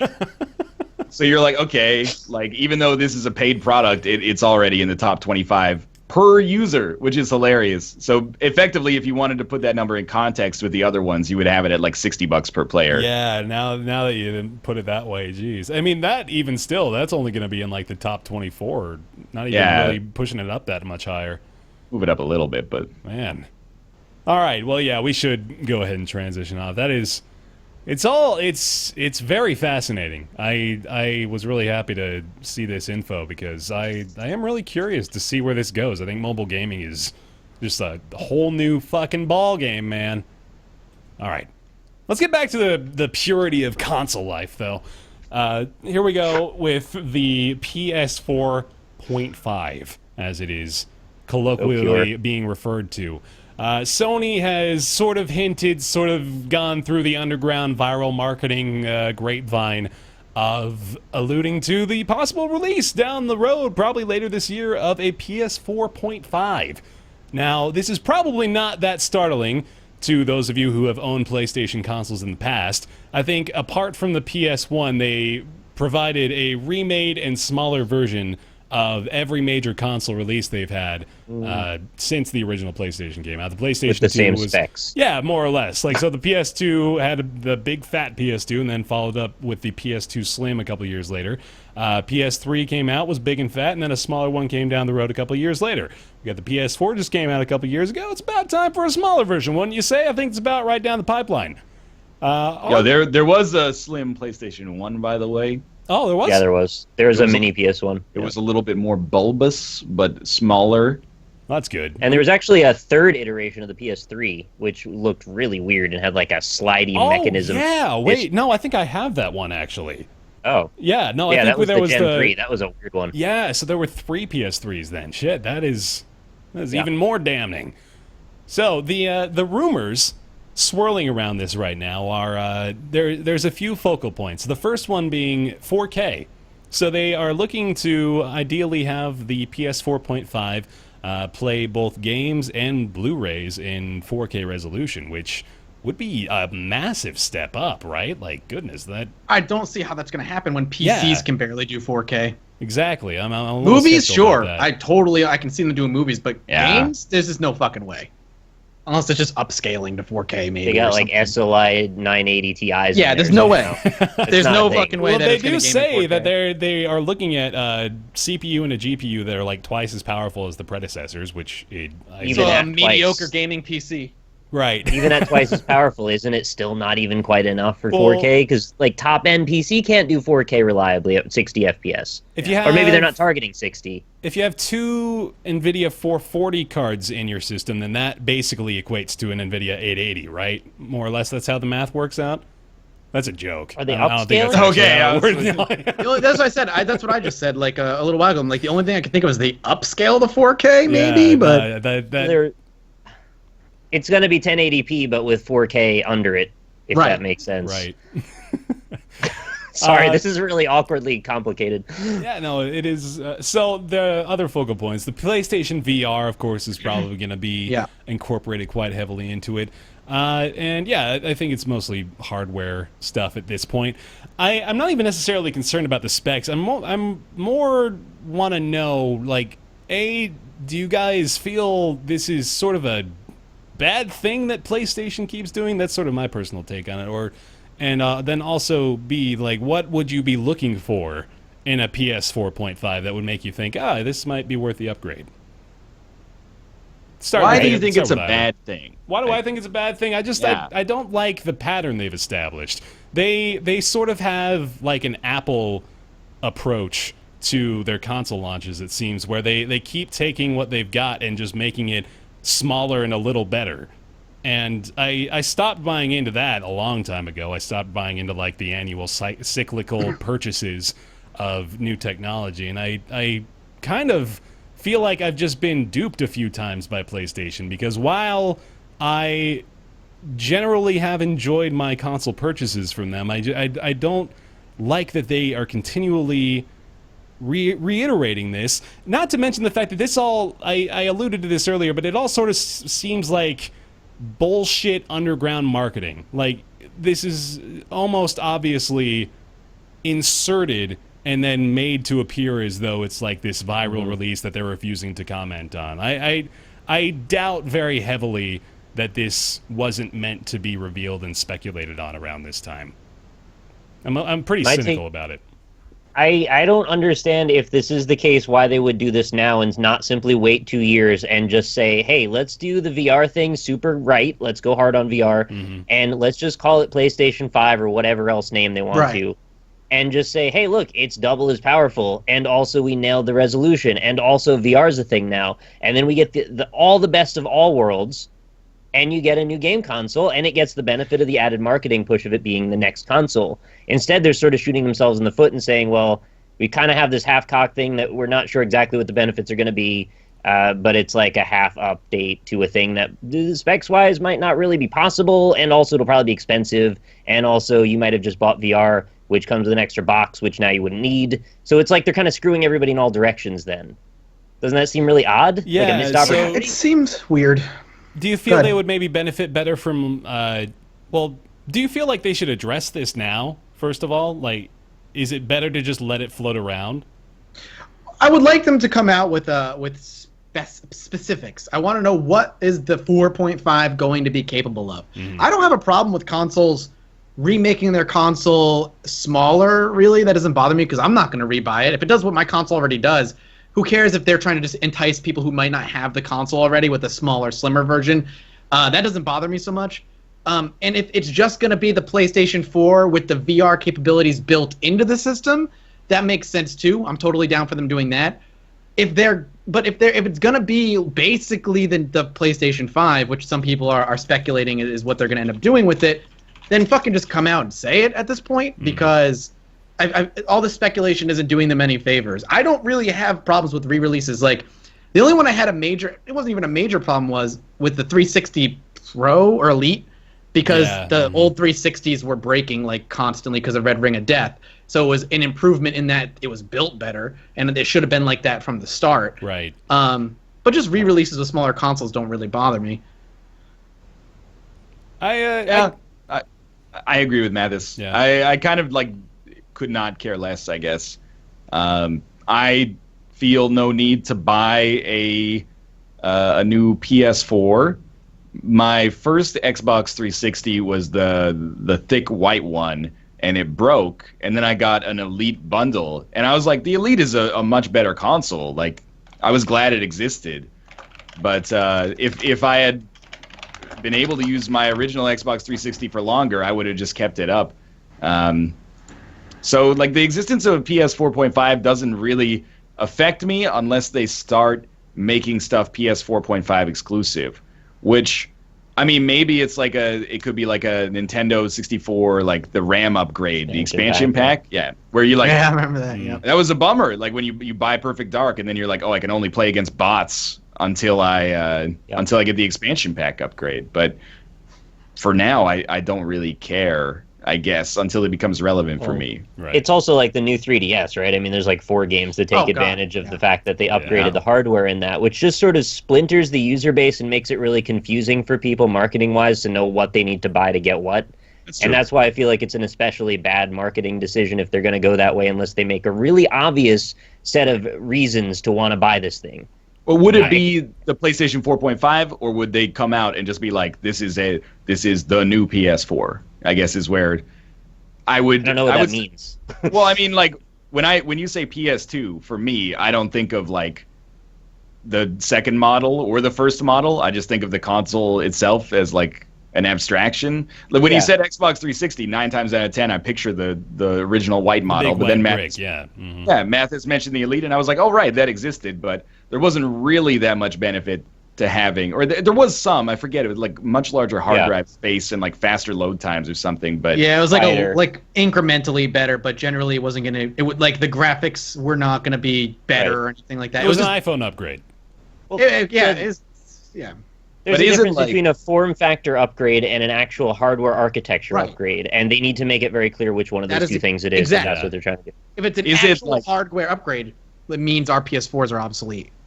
Not obsolete necessarily. We're going to start seeing games that are going to be exclusive to the PlayStation 4.5 if that's the case. We never saw that for the 360 with the Elite, and the Elite was a hardware we're hypothesizing upgrade. That like we're looking at something that is architecturally and structurally different than the PS4, right? That's what we're arguing here? Yes. So form factor, like the whole generation of the 360 was one set of form factors that changed, but it was still the same architecture. If we're talking about an ascension to the next hierarchical upgrade of the PS4, is not the PS4 anymore. That's all we're trying to differentiate. If it's gonna be like the new 3DS, essentially, I guarantee we'll see, much like the new 3DS, a few games that are gonna be 4.5 exclusive, if the hardware is drastically different between the two. So let me like sort of play the role of plebeian here. When we're looking at, and I'm not insulting anybody because this is actually a question I have. When we're looking at the idea of upgrading a PC, we're talking about, well, if I have this existing case, I can take out like the RAM and the graphics card, and I can replace the sound card. I can take all these different parts, and I can make, I don't know if the word I'm looking for is lateral, but just like improvements that correspond to the hardware that already exists in the case, right? And if we're talking about upgrading a console, we're more or less operating with the same set of parts, right? A console is a snapshot of a set of hardware, essentially. Yeah. And a generational boundary takes place when, or moves beyond that boundary when they change the hardware in that snapshot. Mm-hmm. So, like, with the 360, they may have upgraded the fans in it, they may have upgraded some of the way the chips are to make them cooler, but the end result was to hit the same target that they hit prior. Yeah. Right? So, if you upgrade the hardware and make it more powerful, you're likely going to be resetting your targeting of what you're trying to do with that console, and that's the intent we need to know about, if there is that intent or not. All right. That makes sense. I'm just of the opinion that, I guess, until I see a disc that I can only play in my PS 4.5, I don't really care. I'm with you there, yeah. Especially if they're like, well, the PS 4.5 is the only console that can play it in 4K. That's like an I'll believe it when I see it moment. You know, I'd rather have 1080p at 30 FPS, which some games struggle to hit on the existing hardware anyway, than 4K at like 18 or whatever. I mean, this is all based on conjecture, but you have to imagine that if they're coming out at a similar price, hitting that kind of benchmark is going to be extremely difficult. On AAA games, at least, you know, maybe they can play like, I don't know, Salt and Sanctuary in 4K. That's not an insult on that game, but you know, probably simpler looking games. A lot less CPU Exactly. intensive, right? No, it's, and I mean, I can certainly spawn speculation from or skepticism, I should say, from the fact that I played things like the Final Fantasy 15 demo, which we'll talk about in a little bit, and I was completely underwhelmed by the technical performance of it. It was bad. That doesn't surprise honestly. me. Yeah, it was. There was a noticeable input delay, tons of lag. The frame rate just tanked, and I was super disappointed by it. I'm looking forward to the game, but that totally soiled the experience for me. So I mean, until they show me that they can consistently provide me with 1080 60 FPS on games designed for the current PS4, I think there's still a lot of cynicism to be held there. Yeah. They're just spouting buzzwords, making Yeah. bullet lists. Yeah, I mean, and you got to wonder how much they're focusing on resolution correlating to high frames per second. Like, you gotta keep all those things balanced. You can't just offer a higher resolution and just sacrifice every other part of what makes it look good. Like, there's different aspects to consider. Hopefully, I don't even know honestly what I want this to be. I'm not hungry for a new console right now. You know, it's not the time at this point. We just went through another iteration of major entries for all three players. So And we're getting one again from Nintendo. Yeah, exactly. So Well, the PlayStation still has the one argument against it that is objective is obviously that a PC can be more powerful fairly easily, like not at an enormous barrier to entry, which is not to say that consoles don't have their place. However, the other problem is that it still has a software issue where there's just not enough for a lot of people to feel like it's worth the buy-in price. Like, as Bloodborne, the Naughty Dog games, Persona 5, like, it's not a dearth of games in the same way that some other consoles may have them, but it's not robust enough that I really feel like, well, even if you fix the technical issues, like, I don't really want to invest in a better PlayStation 4 just because I already have a better PlayStation 4 if I just ignore like one game every 3 months. Like, and that's not I'm not even like a PC fanboy. Like, I will play my PS4 and not be snobby about it at all. But just most of the time I'm like, why would I want to upgrade my PS4? It's like if my PS4 was as powerful as my PC and had access to Steam, I would probably play it more because it's on my couch, or like it's like it's my couch to play it. But it has such a gap to kind of cover for me personally, and I think for a lot of people who are PC gamers as well, that, I mean, PS 4.5, it's still going to be less powerful than you can make a PC. It's still going to have the same problem with respect to its like quality and quantity of software library. So, I mean, the polite way to put it is that we're not really the target audience, I guess. And if I was to have any criticism about Sony and what they're doing really with the PS4, I just want them to just redo the UI entirely, because it makes me not want to use the console sometimes. Really? I just find it so clunky and awful. I like it. I seem to hear this every time I say this. Most people don't seem to agree with me, and that's fine. But then give me the option to customize it more. It seems like a huge downgrade from the cross-media bar they had in the prior one. And I didn't love that much either, but this just seems worse. I think it's definitely an upgrade over the PS3 UI, although that never really was anything that I made a big argument for anyway. Yeah. I mean, as far as my usage of consoles, the PS4 is still far and away the one that I turn on and utilize the most. And it's not even, I mean, at this point, like Ryan said, like there's really not a ton that I would attribute that to. It's more just like born of convenience almost. Like it's the one that I was playing last usually, and it's just like, well, fuck it, let's use this again. But there's gonna have to be a lot on the table to really consider the value that a PS 4.5 or anything like that would bring, I think.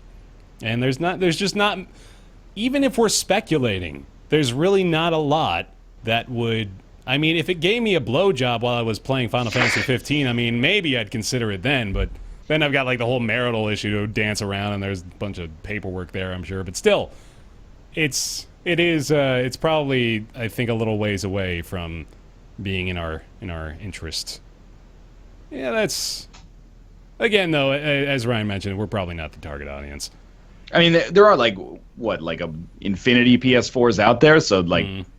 Sorry, my mic got blown out for a sec. There are like infinity PS4s out there, so there are probably people who will care about it. And I think if you don't own a PS4 and it's going to be the same price but better architecture moving forward, that's really cool. For somebody who already owns a PS4, maybe more irrelevant than anything else. Indeed.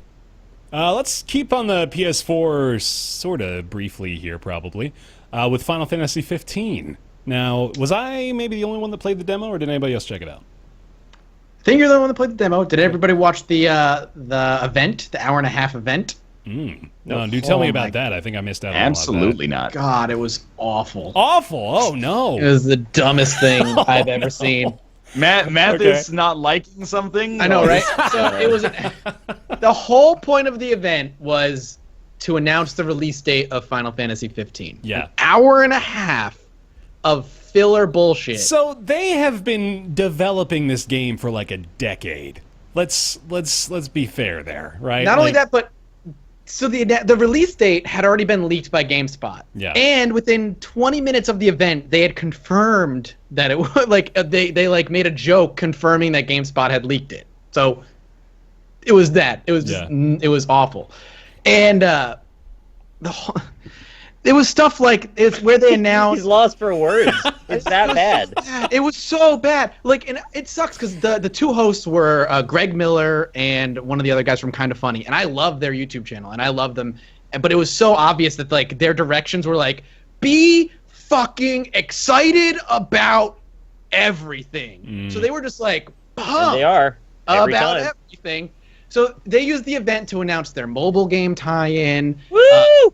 A live action a CG full length movie, a five episode anime prequel.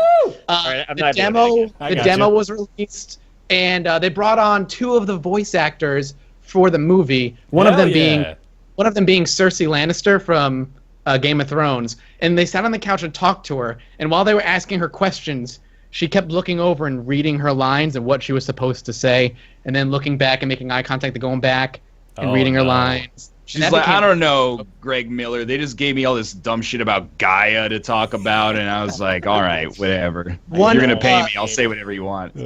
So then another segment was like, look at this 2D art we had made, and then we're going to animate it in 3D. And that was a segment. They just animated the 3D art.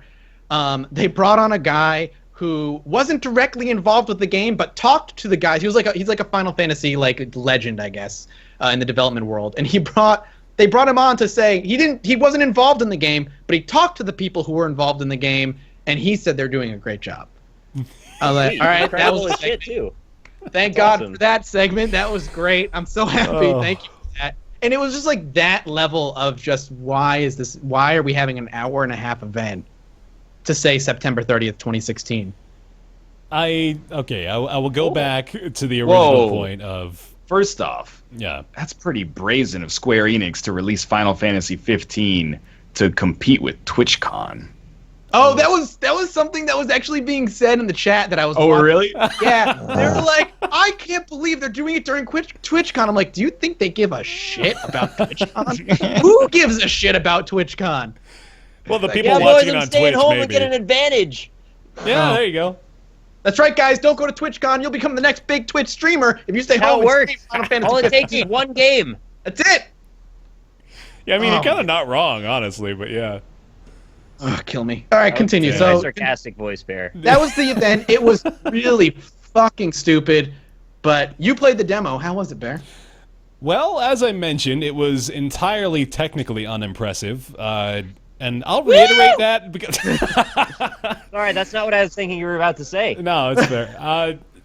I'm honestly going to just repeat myself there because I want to emphasize, if Square happens to be listening, this demo sucked ass as far as the technical performance is concerned. It was really bad. It honestly ruined it for me. Like, that's how bad it was. So there's point number one.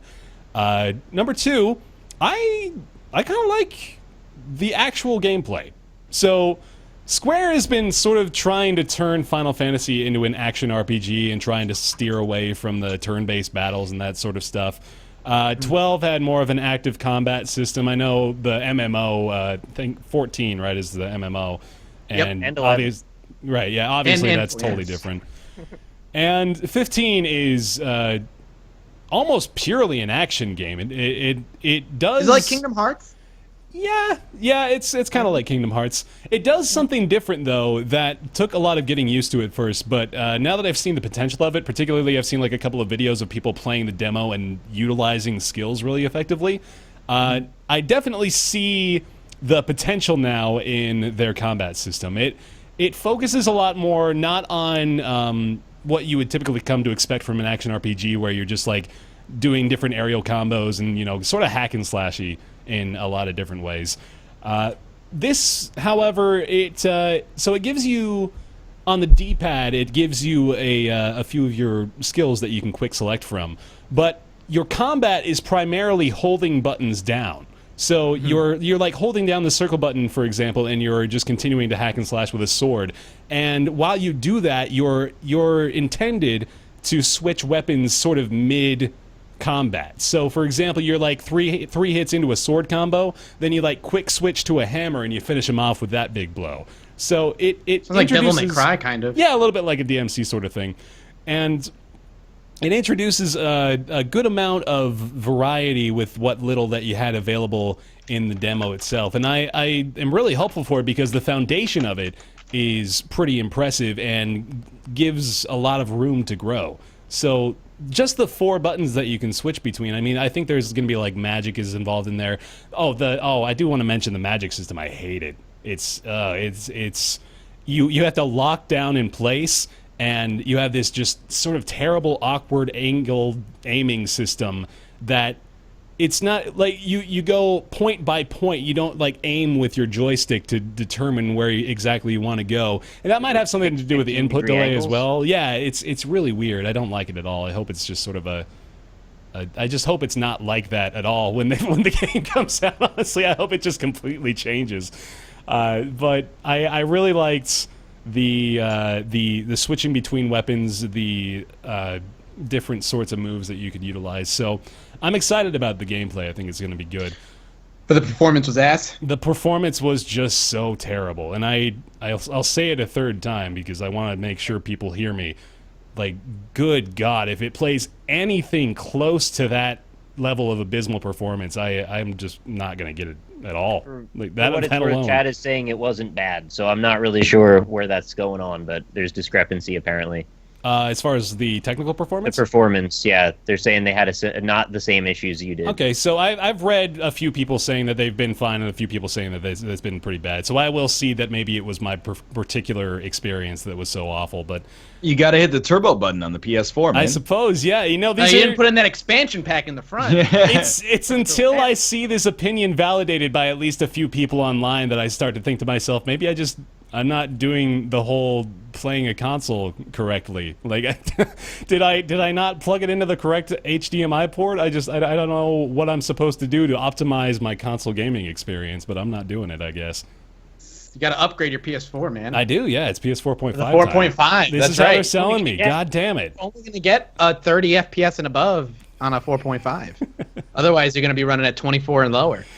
That's unfortunate to hear because the game. Here's the thing: like the game, whenever they show the game, and granted, you have to. I understand when they're showing the game, they're showing it running on a test PC that they're developing it on. They're not actually running it on a PS4. Right. However, every time they show it, it's fucking like it looks beautiful. Oh yeah, God, the it game does. Looks incredible. When I see that, I get nervous because it's an open world, and I'm like, I don't know if the console is going to be able to handle it. No, like that's really what it is. I'm worried that the game isn't going to be able to. The console isn't going to be able to handle. Like Uncharted can handle what it does because it's a narrow. Like they designed the game for you to see these set pieces happen in front of you, and they optimize it for that. Right. When you go into an open world, it's much more under the player's control. If you have a lot more stuff on screen that maybe they weren't planning or whatever, you're going to see performance dips. Like, and seeing that scares me as like for it being console. And I wish they announced that it was coming to PC too, because I'd be like, all right, well, I know I'll get on PC. My computer can handle it. But the PS4, I'm like, God, that looks beautiful.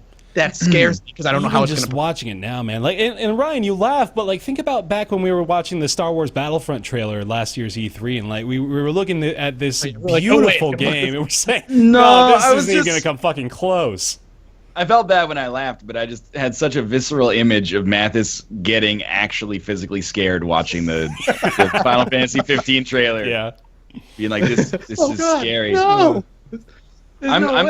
I'm so the wrong person for this discussion, because if Final Fantasy 15 came out, fulfilled all its promises, and got like 10 out of 10 from every outlet, I would probably still not play it. Like, I can't see myself playing it in literally the most optimistic of situations. I just don't have any drive to. Like, I don't feel any compulsion to play it. So, like, I'm just kind of like, it looks good. Like, I hope you gotta it's admit good. that, like, technically speaking, it looks pretty goddamn impressive. It looks great, and I hope that it's good so that fans of the franchise like it and feel fulfilled. I also saw that it has to sell 10 million copies. No, that was they didn't confirm that, but it is probably not too far from their actual expectations. I thought I saw headlines yesterday that said confirmed. It was this morning that they were like refuting it. It's all sort of like it's bouncing back. Okay, Yeah, well then, because if it had to sell 10 million copies and it came out the same weekend as TwitchCon, it's just fucked. So I know, yeah. I mean, they're never going to sell that many with that many people at TwitchCon. But it is, I mean, so again, I will reiterate, this is sort of a bank or bust move for Square Enix, honestly. Like, I think 15 has to do pretty damn well, otherwise this is a massive investment that they're going to be... Otherwise 7 will never sell. Yeah. Well, like, that's always been... Nailed them. That's always been what they've said, is they don't want to make the Final Fantasy VII remake until they made something that they felt surpasses 7. For that. Yeah. And I think this is like what they aim for 15 to be. They really want this to be the game that everyone remembers as like the new best Final Fantasy. Yeah. And I really hope that's the case, because like as far as Final Fantasy games go, like the last one that I like legitimately loves was probably 9, maybe 10. Like 12. Other than that, 12 was great. Yeah, 12 was great too. But it's like even going that far back, like that's a long time ago. 12 now, and then 13 was a huge disappointment. 14 is good now, but when it initially came out was a fucking wreck. And then 15 has been being developed for God knows how long. Yeah. Since probably 06, 07, I think. But God, it's just, I want it so badly to be good. I haven't felt like this about a game in a while. It's sort of refreshing, honestly, to be this committed to something, because it's monumental, and this is a game series that has had pretty significant influence for me too. I mean, I'm one of the people that started with 7 and Yep, me therefore, decrees it is the best game ever made. I've since, I think, maybe doubled back on that position a little bit, especially considering I actually tried to play it again with wife. Oh shit! Oh no, It's Ruka. Ruka's here. Ruka's here and he's got a shirt on. That's right, guys. I did forget. There is Final Fantasy 13-2 and 13-3 Lightning's Revenge. God, yeah. Oh my goodness. I forgot about that. 13-3. What is it about 13-3? I don't know. I didn't play it. I didn't waste my whole time. theme I heard of they were that really game- broken on PC or something. Was it? That's not surprising. Well, that's another part too. I really hope that they come to PC sooner than later, man. And they're not foreign to the idea. 7's on the PC, 10 and 10-2, I believe, are coming to the PC. I think 13's already on the PC.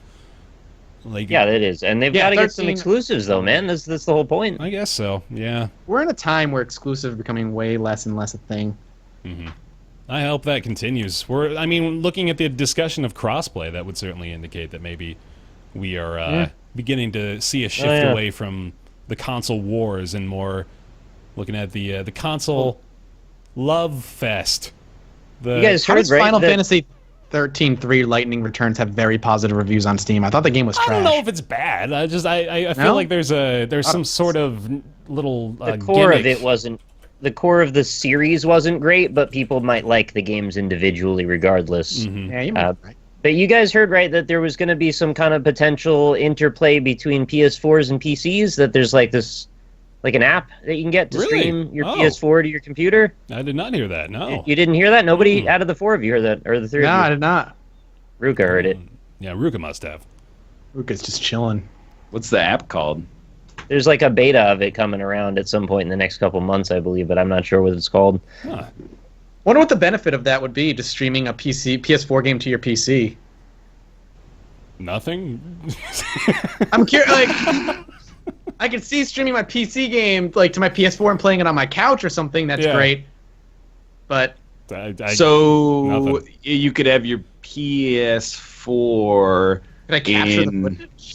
in your living room, yeah. and then you could stream it to your PC and use like OBS or XSplit to stream, but it wouldn't require Oh, yeah, a okay.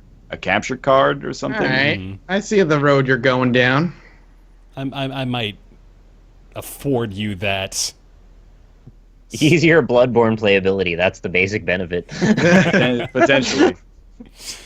But I have some childlike wonder about Final Fantasy 15, man. I'll be honest. It's got my blood turning. I am ready. Shame that your first impression Burnin'. wasn't very good. I know. Turning I out. know. It is really disappointing, and it's unfortunate to hear what you said about the actual event too, because that just it's fucking that awful. makes me way more adult about it in my expectations, unfortunately. But yeah, now at least I know now that the gameplay foundation is quite solid, and I think that's probably way more important to me right now than the actual technical aspects of it. Because we can say this is a demo, it's not a huge deal that it was so defunct in my experience, but I am very optimistic about how the game actually plays. So there's that. Anything else? I think we're done with 15. Yeah, that's it there. I'm excited for it. I'll play it when it comes out. Hyperlight Drifter. This is another game that I was pretty damn excited for. Who has checked out Hyperlight Drifter so far? I played it at PAX a year ago, and I have not played the retail version yet, but I will. Ryan, you played it? I played like a pre-alpha or beta build like a year ago. That's about it. So I too played this at a PAX. Probably was gonna be, that's PAX East. I think it was probably a year and a half ago or so. So this one's been in development for a little while, but it's been sort of an indie darling since then too. I think a lot of people have been keeping tabs on Hyperlight Drifter for a while now. It's so I played about the first 20 minutes or so. I was just mostly testing settings and things. I plan on streaming it at some point, but I got a real strong sensation of this is pixel art Yotun. But Jotun. Jotun. Yeah, there you go. You played? Jotun. Did you play Jotun? I played Jotun. Jotun. Yeah. Jotun. Jotun was less combat focused, I guess. Yeah, definitely. No, okay. I don't want to make that analogy seem like it encompasses everything because, as you can see from the trailer here, Hyper Light Drifter has way more complicated combat and very satisfying combat too. So the gameplay of I'm going to start this entire series of sentences over real quick. Hyper Light Drifter mainly is sort of just an action hack and slash sort of thing, and the appeal to it for me is definitely the sense of mystery. So at the start, there's like zero explanation. I haven't seen a single line of text actually in the game thus far. It starts with a beautiful cutscene. The pixel art, while I have said already a couple of times that I'm getting a little tired of pixel art, this is another iteration of it where it's just gorgeous and it totally works for the style of the game and the aesthetic of it. I don't understand that sentence though. I'm tired of pixel art. I'm tired of pixel I'm with art, you, man. Nick. I really Textures am. are made of pixels. Pixels are in all the things you look at. We are talking about two very different things here, man, and you know we are. Pixel art is a certain style that I gotta pick my battles. is I already know pervasive. All right. Yeah. You're more talking the retro style. I suppose I am, but I feel like that's just sort of what we refer to when we say pixel art. Most Should people do I need to I still disagree differentiate? with you, however, though, because the pixel art can be so varied and different and beautiful. That's I'm not probably tired. true. I won't. I think it's probably an entirely different discussion that I may be a little ignorant to. See, I thought it kind of looked graphically like Titan Souls, That's which, actually, I was going to definitely, say that too. yeah. It looks a little bit like Titan Souls. which I think is a gorgeous game. Yeah. So Me too. Agreed. I'm surprised I haven't played this game. It looks like something I really want to play. you've never heard of it? Have you never heard of it? Really? This never is played it. actually this is a Impossible. surprise to me. This has Yeah. been like one of those, like not quite the Witness level, but like a game that people know about Yeah. and have I known don't know how about I for like missed 2 it, years. because I never played it at a PAX. Never gotten. I just checked my email to see if like a code slipped by or something. Never got an email about it. So I've never. No, I I don't mean, it definitely wasn't. No, I didn't get a code or an email or anything either. But it's been on the radar, man. It's been, like I said, like a lot of stuff happening around Hyper Light Drifter. But it has definitely, I think, lived up to the expectation I set for myself from PAX. And it was one of the few games I actually waited in line to play at PAX too. So I mean, that alone Me too. sort of stood the test of time. I just bought it. I'm gonna try it out hopefully tomorrow. There's a good fucking promotion for it too. Looks. I mean, the reviews are like, well, imagine Zelda and Samus had a child and they taught that child to play Dark Souls. That is the game. I was like, Strimmer, Zelda and Samus are both ladies. How would they have a biological child? Listen, man, outside that of was some the Steam review. That was the Zelda and Steam Samus review. are actually the same person. Oh How shit! could they be in the two different games? Samus. Wait, Zelda is a boy, but Samus is an alien. So Right, correct. I Zelda don't know can if roll. I don't know if you're joking about the Zelda is a boy thing anymore. I feel like maybe we've gone into it. Zelda is a boy. And Metroid can't roll. Link is alien. Okay, got it.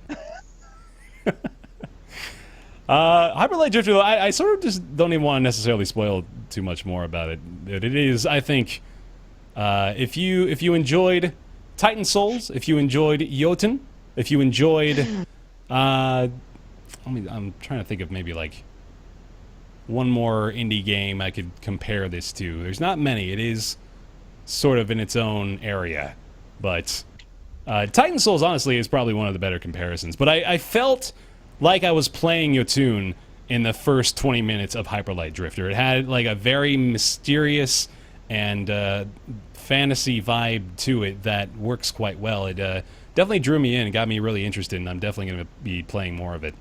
It's $20 Sold. out That's on great. Steam right now. Hyper Light Drifter. And perhaps we'll talk about it next week. Yeah, I'm definitely when going we've to time actually into played it. Yeah. Yeah, perhaps indeed. Have you guys heard of a game called Shell Shock? I want to talk about Shell Shock. Let's talk about Space Food Truck. Or let's Brian and Mathis mostly talk about Space Food Truck.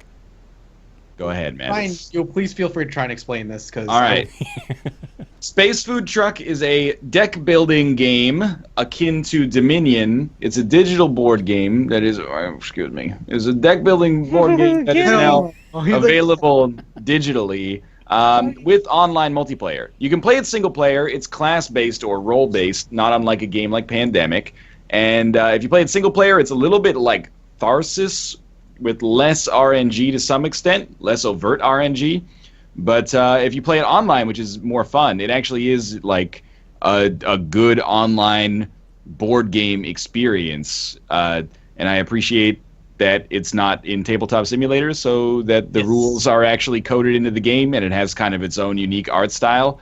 I think that it is fun. I like it. I think they did a good job at taking advantage of the fact that it's a board game made for the PC with... I think the map. Somebody told me the map is randomized every time you play it. At least the events are randomized. Yeah, the events are randomized. So the objectives and the events are all randomized. It just looks good. The animations are nice.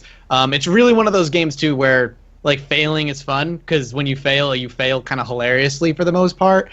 Yeah, I enjoyed my time a lot with it, and it's something that I definitely want to do more of. And I know people I played with definitely want to play more of it. Nick, you played it too, didn't you play it? On the NLSS? I played it for a few different hours, yeah. I mostly enjoyed it as well. It takes a bit to understand what the hell's going on, because it's an extremely esoteric game when you first open it up. And the tutorial video is not that great. Tutorial video doesn't explain a lot about what's going on. There are more advanced videos, though, and I didn't take advantage of watching all of them. However, we were able to intuit enough to play to the point where once Ryan got involved, it all clicked into place, and then the game actually made sense.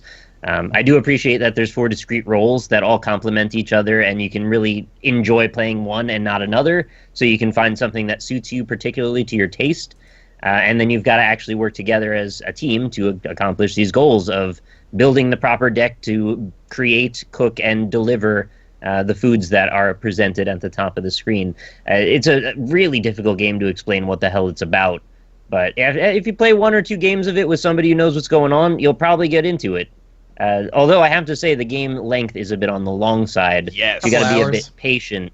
I could see it probably have taken a full 2 hours if we wanted to do this all properly. Really? Wow. Yep, it's a couple hours long. We died like right before the 2 hour mark, wasn't it? It was like hour and 45. That's when we died the first time we played too. It was like an hour 52 minutes. I think it's like the video length is when we died. Man. I will say like it's that's largely influenced by the fact that it takes new players a long time to go through like the loop of figuring out what they're doing, and it also it's almost like bureaucratic in a way, especially when people are new to it, because they're like, okay, here's what I'm going to do on my turn, and then everybody on the committee needs to sign off on it basically before they do it. And then somebody will like come up with an alternative line of play, and then you'll be like, yeah, that sounds good, and then they do it, and they're like, oh, actually, that's not how this card works, and then you go back, and you're like, okay, what was I going to do again? And we were getting to the point where like every turn was taking like 5 minutes per person, and it was like, I think that is what made it a little bit less entertaining to stream, and also contributes to the game length. Like, I think you could probably finish a game of it in 2 hours, but ours was going to be like 4, just because of the fact that it was taking so long. Yeah, I mean, like, especially like if you're all getting together with your friends for the first time, give yourself like a leeway of like 30 to 45 minutes of you just trying to push through the learning curve and understanding how the game works. I think that's like that's how long it took us to figure out like what the fuck was going on. But once you understand what's going on, maybe 2 hours is like a longer game. Maybe like an hour and a half might be where you're able to pull it through. To be honest with you, I don't think you could beat it in an hour. No, you don't think so? No, not all 3 objectives. Like, the first time that we played is not necessarily a good indication, but Yumi, TB, and Sinvicta cooked the first ingredient, didn't deliver it. We fucked that game so hard, It took 2 hours, though. It took 2 hours to fail it. I didn't understand how some of the cards were doing. Like, we fucked ourselves really hard in that game, though. It's hard to... But then Ryan's second go, where he had 2 people that had at least played one sort of game, and then one person who hadn't played it at all, we cook one of them, and it was the full 2 hours, and we also died. Yeah. So even with the added benefit of that, and going by committee, which I like, by the way, I think that's part of the fun of it, But it still took a very long time. I play XCOM that way with Rob. We decide on the moves, and then it's like you got somebody to bounce options off of, and I think that adds to the team building element and the cooperation of it, which I think is fun. That's the fun of the game. Like, it's more fun to play it as a multiplayer game than it is as a strategy game, for sure. So like. Mm-hmm. I did play like half an hour by myself, single player, and while it was nice to like do things quickly and be like, okay, so here's what I'm gonna do on the cook's turn. Right now, it's only the captain's turn, so I can plan like a few turns in advance.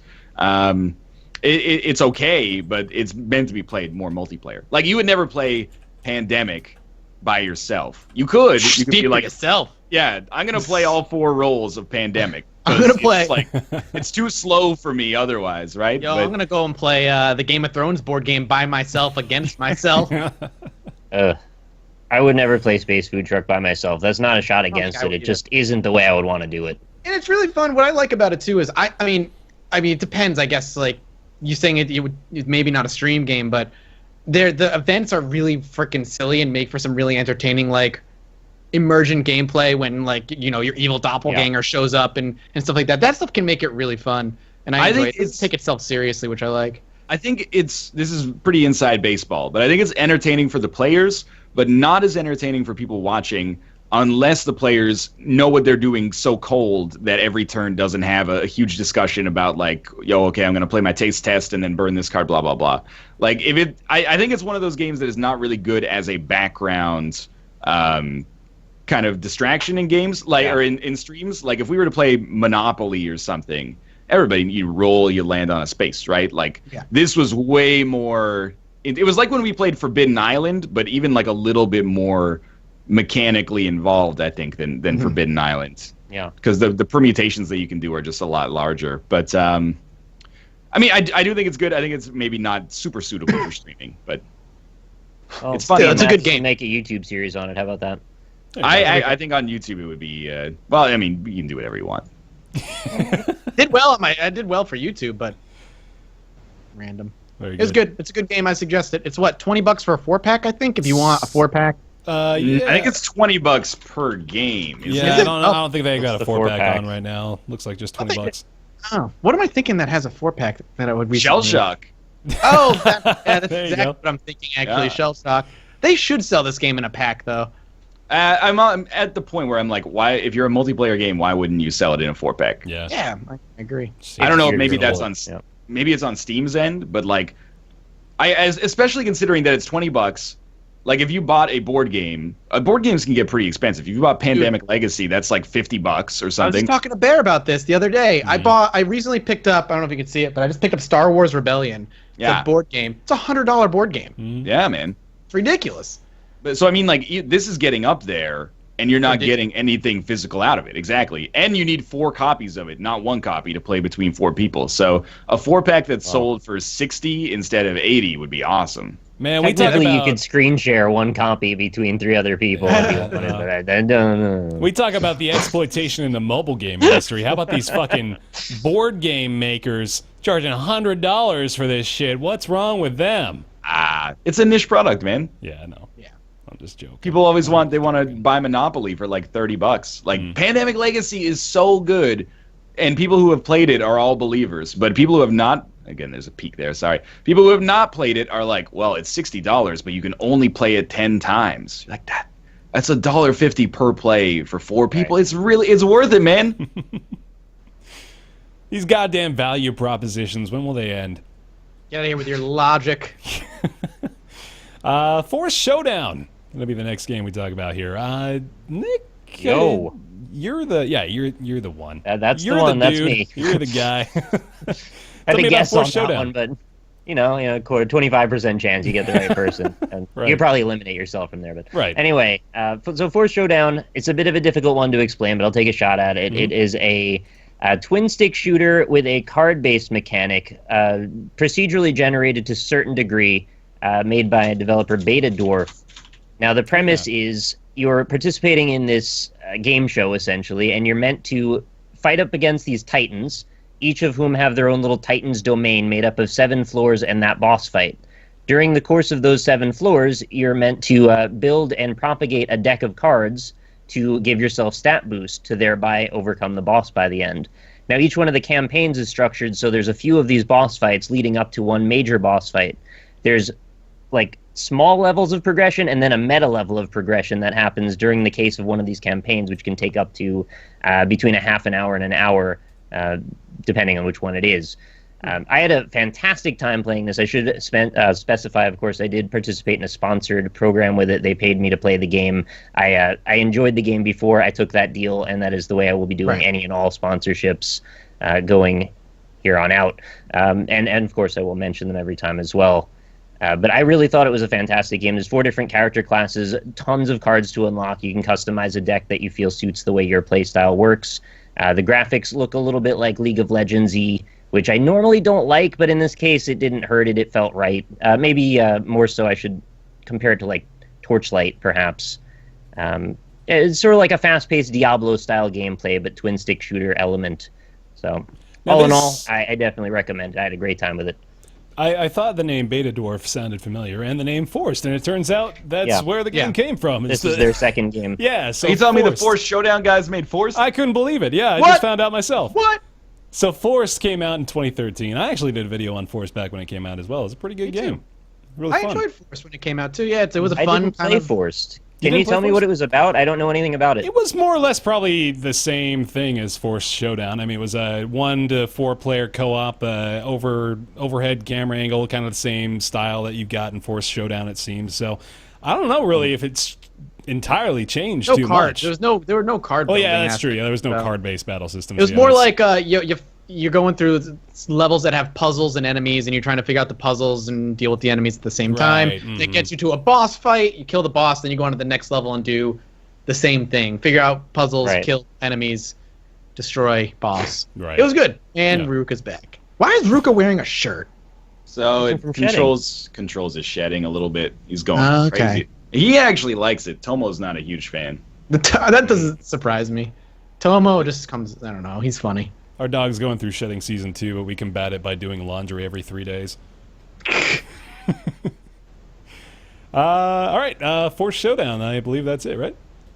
Unless you had any questions about it for me, I'm happy to answer them. I played about 12 hours of it in the space of a few days. Damn, so you like it pretty well then, I imagine. Mm-hmm.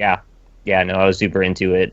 Everyone was loving it, too. Like, I hardly heard a single negative thing about it while I was playing it for all those hours, and that's surprising. That is, yeah. Coming from Twitch chat. Especially for a sponsored stream, I'd imagine, too. Yeah. That's like a double whammy. Well, there you go. I was a bit apprehensive about that, and apparently I picked the exact right thing, because it was a game I really enjoyed. Everybody seemed to enjoy watching. They also had a really unique promotion around the whole thing, which I don't mean to make this come across like it's a positive toward the games. It isn't. It's just the way I ran it. But they were doing a thing where they're giving away codes for it that were like instant access, and then it turns into a deep discount when the game comes out. And the premise was every so often you would find the letters TWITCH in the level, and you had to run around and collect them all without getting killed. And if you did that, that's cool. Yeah. It would either pop a code on the screen or it would just give one, whisper it directly to somebody in chat. And while that was happening, there was another level of it where every minute that was being watched across all Twitch streams, we linked our Twitch accounts to the game, was actively reducing the price of the game when it comes out on Steam by like 1,000th of a cent each minute. Well, yeah, but that's pretty cool, though. I like it when they... It was pretty progressive, pretty innovative, I thought, and they pulled it off and actually worked. Mm-hmm. So, kudos, it's just kind of a cute twist for them to do that. That is a cute twist. Can you make Ruka do a cute twist for us? No, limbs don't work that way. Like, you can give him a little bit. Like, he's like, what the fuck?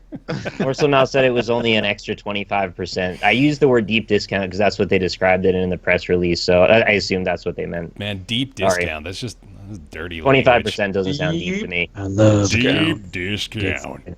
Deep's like 65% to me. It's not deep enough. No, go deeper.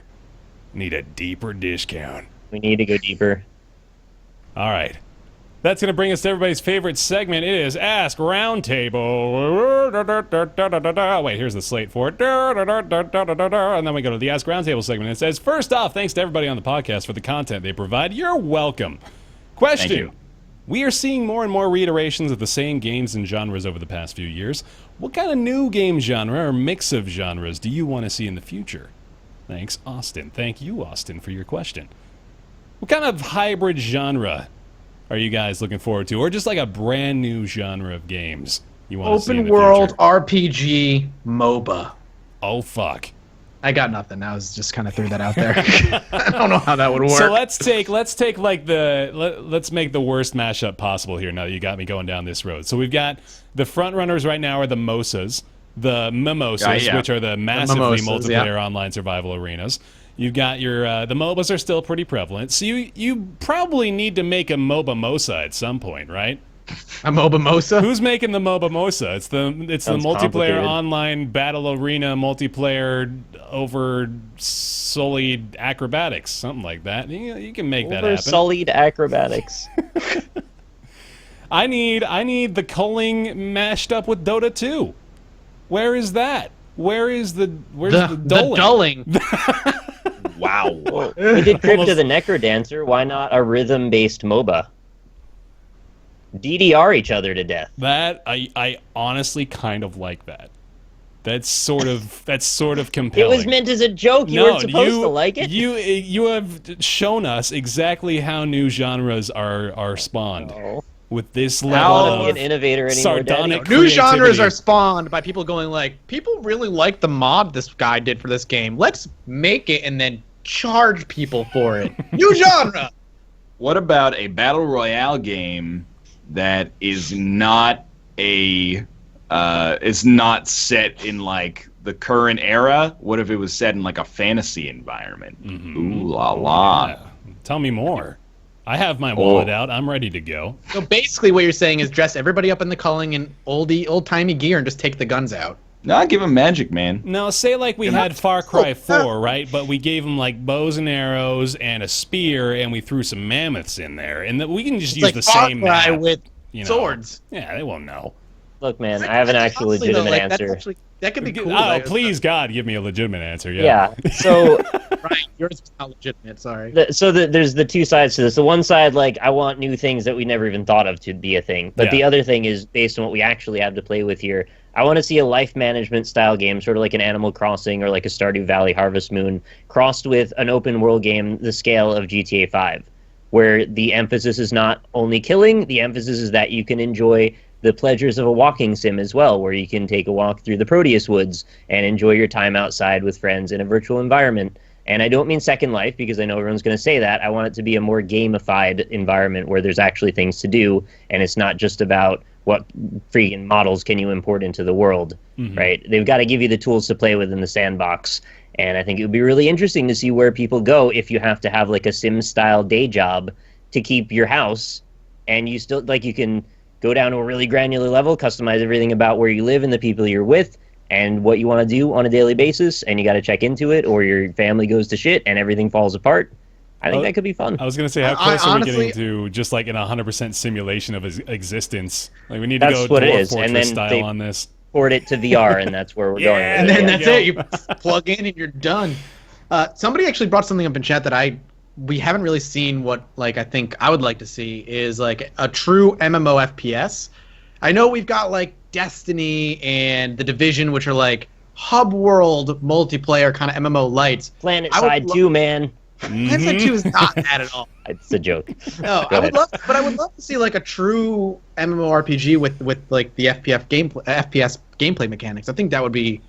I think it's high time for one to be brought in. Yeah, and I mean, like, as a fan of Destiny, I think I could totally agree with you there. While it is certainly sort of neat to have those very fluid multiplayer experiences that Destiny brings, to where like people are dropping in and out and you see people in the instances all the time. It's definitely not the same sort of MMO vibe you get from something like World of Warcraft or EverQuest or something like that. It's a separated experience, and it is definitely, it feels contained, it feels confined, and it definitely feels like it's on rails to a certain extent. And you're right, yeah, I think it would be pretty nice to see a more... like, we are sort of developing a similar theme here already, to where we're looking for games that really provide us with quite a bit of extensive freedom as far as what our limitations are. I think that maybe that's what we're constantly trying to do, is just, you know, this is a very general observation, but the idea of pushing the limits of what we have available to us is definitely an appealing thing, and that's more or less, I guess, what just continually drives the innovation is let's see what we can do now. Let's give it a shot, Let's see if that works out. Maybe, but I don't know. I feel like I don't give a shit about like anything. Yeah, mostly. Like pretty much my life is just a shade of gray. MMO Isaac like. No, it's just like I care so little about the higher order like thought of like let's do like this but on a much larger scale that I just like what I want out of games most of the time is like 2 to 8 good mechanics that work really well together, and then just kind of the ability to repeat those. Like I don't really care about having like I'm the kind of player where like in GTA 5 I don't really care about the map size or the fact that you can play tennis or golf.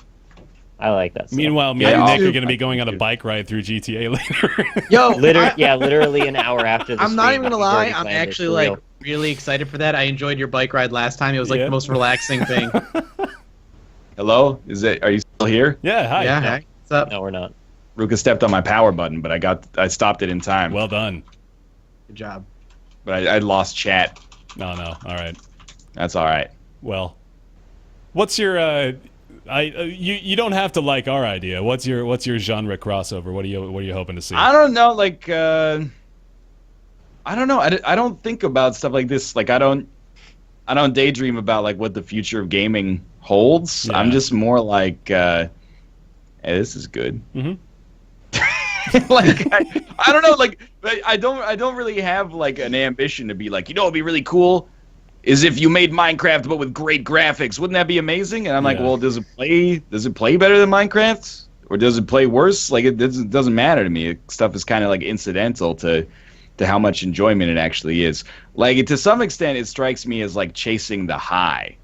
But then whenever it's like it seems superficial to me, because then when people are like, oh, what's your favorite game of all time? You're like, something that came out 18 years ago. But I really think that next generation is going to pop off once we get that next step in technology, but nothing is ever going to pass Super Mario Brothers 3. But wouldn't it be amazing if you could like fly through space and land on every planet? That would be the best game ever, except for Super Mario Brothers 3, which was the height. I see what you're saying, chasing that high kind of thing, because you're never gonna. Hey, but that's the thing of that's just a symptom of getting older. You nothing is as magical and wonderful and wondrous as that first time. That's why Final Fantasy 15 is so appealing to me, because it actually gives me that genuine childlike sense of wow, this is blowing me away.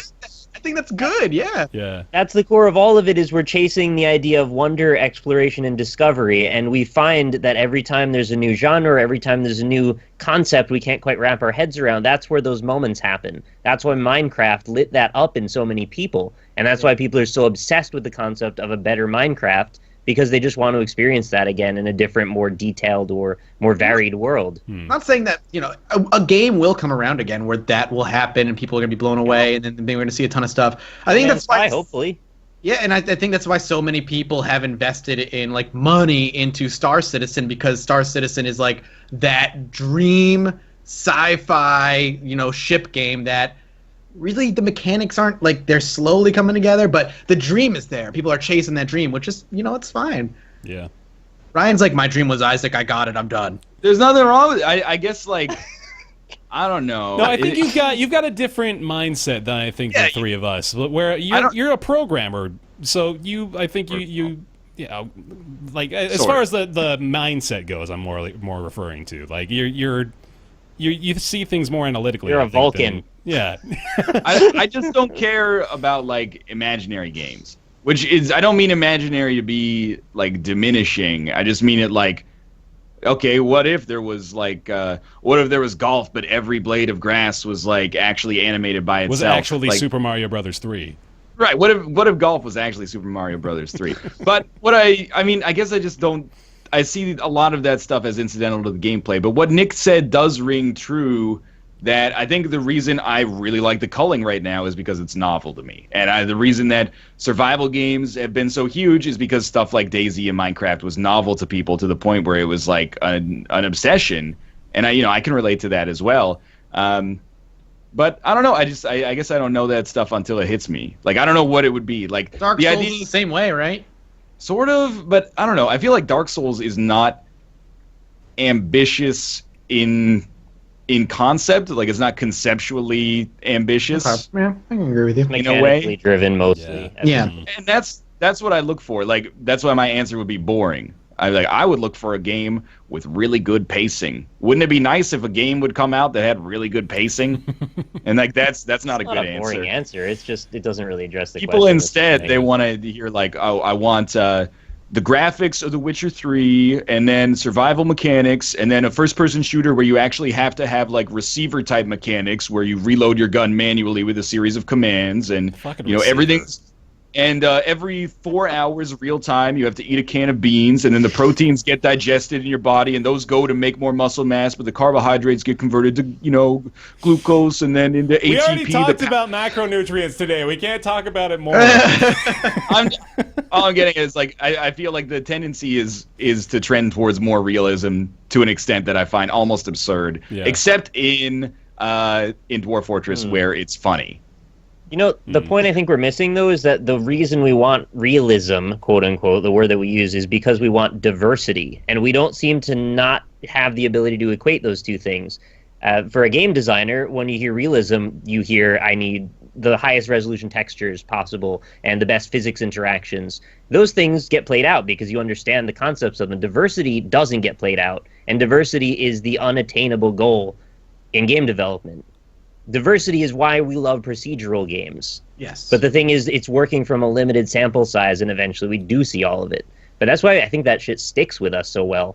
We want that discovery. We want that moment of endorphins from going, oh, I never thought of that possibility, that emergent gameplay coming out.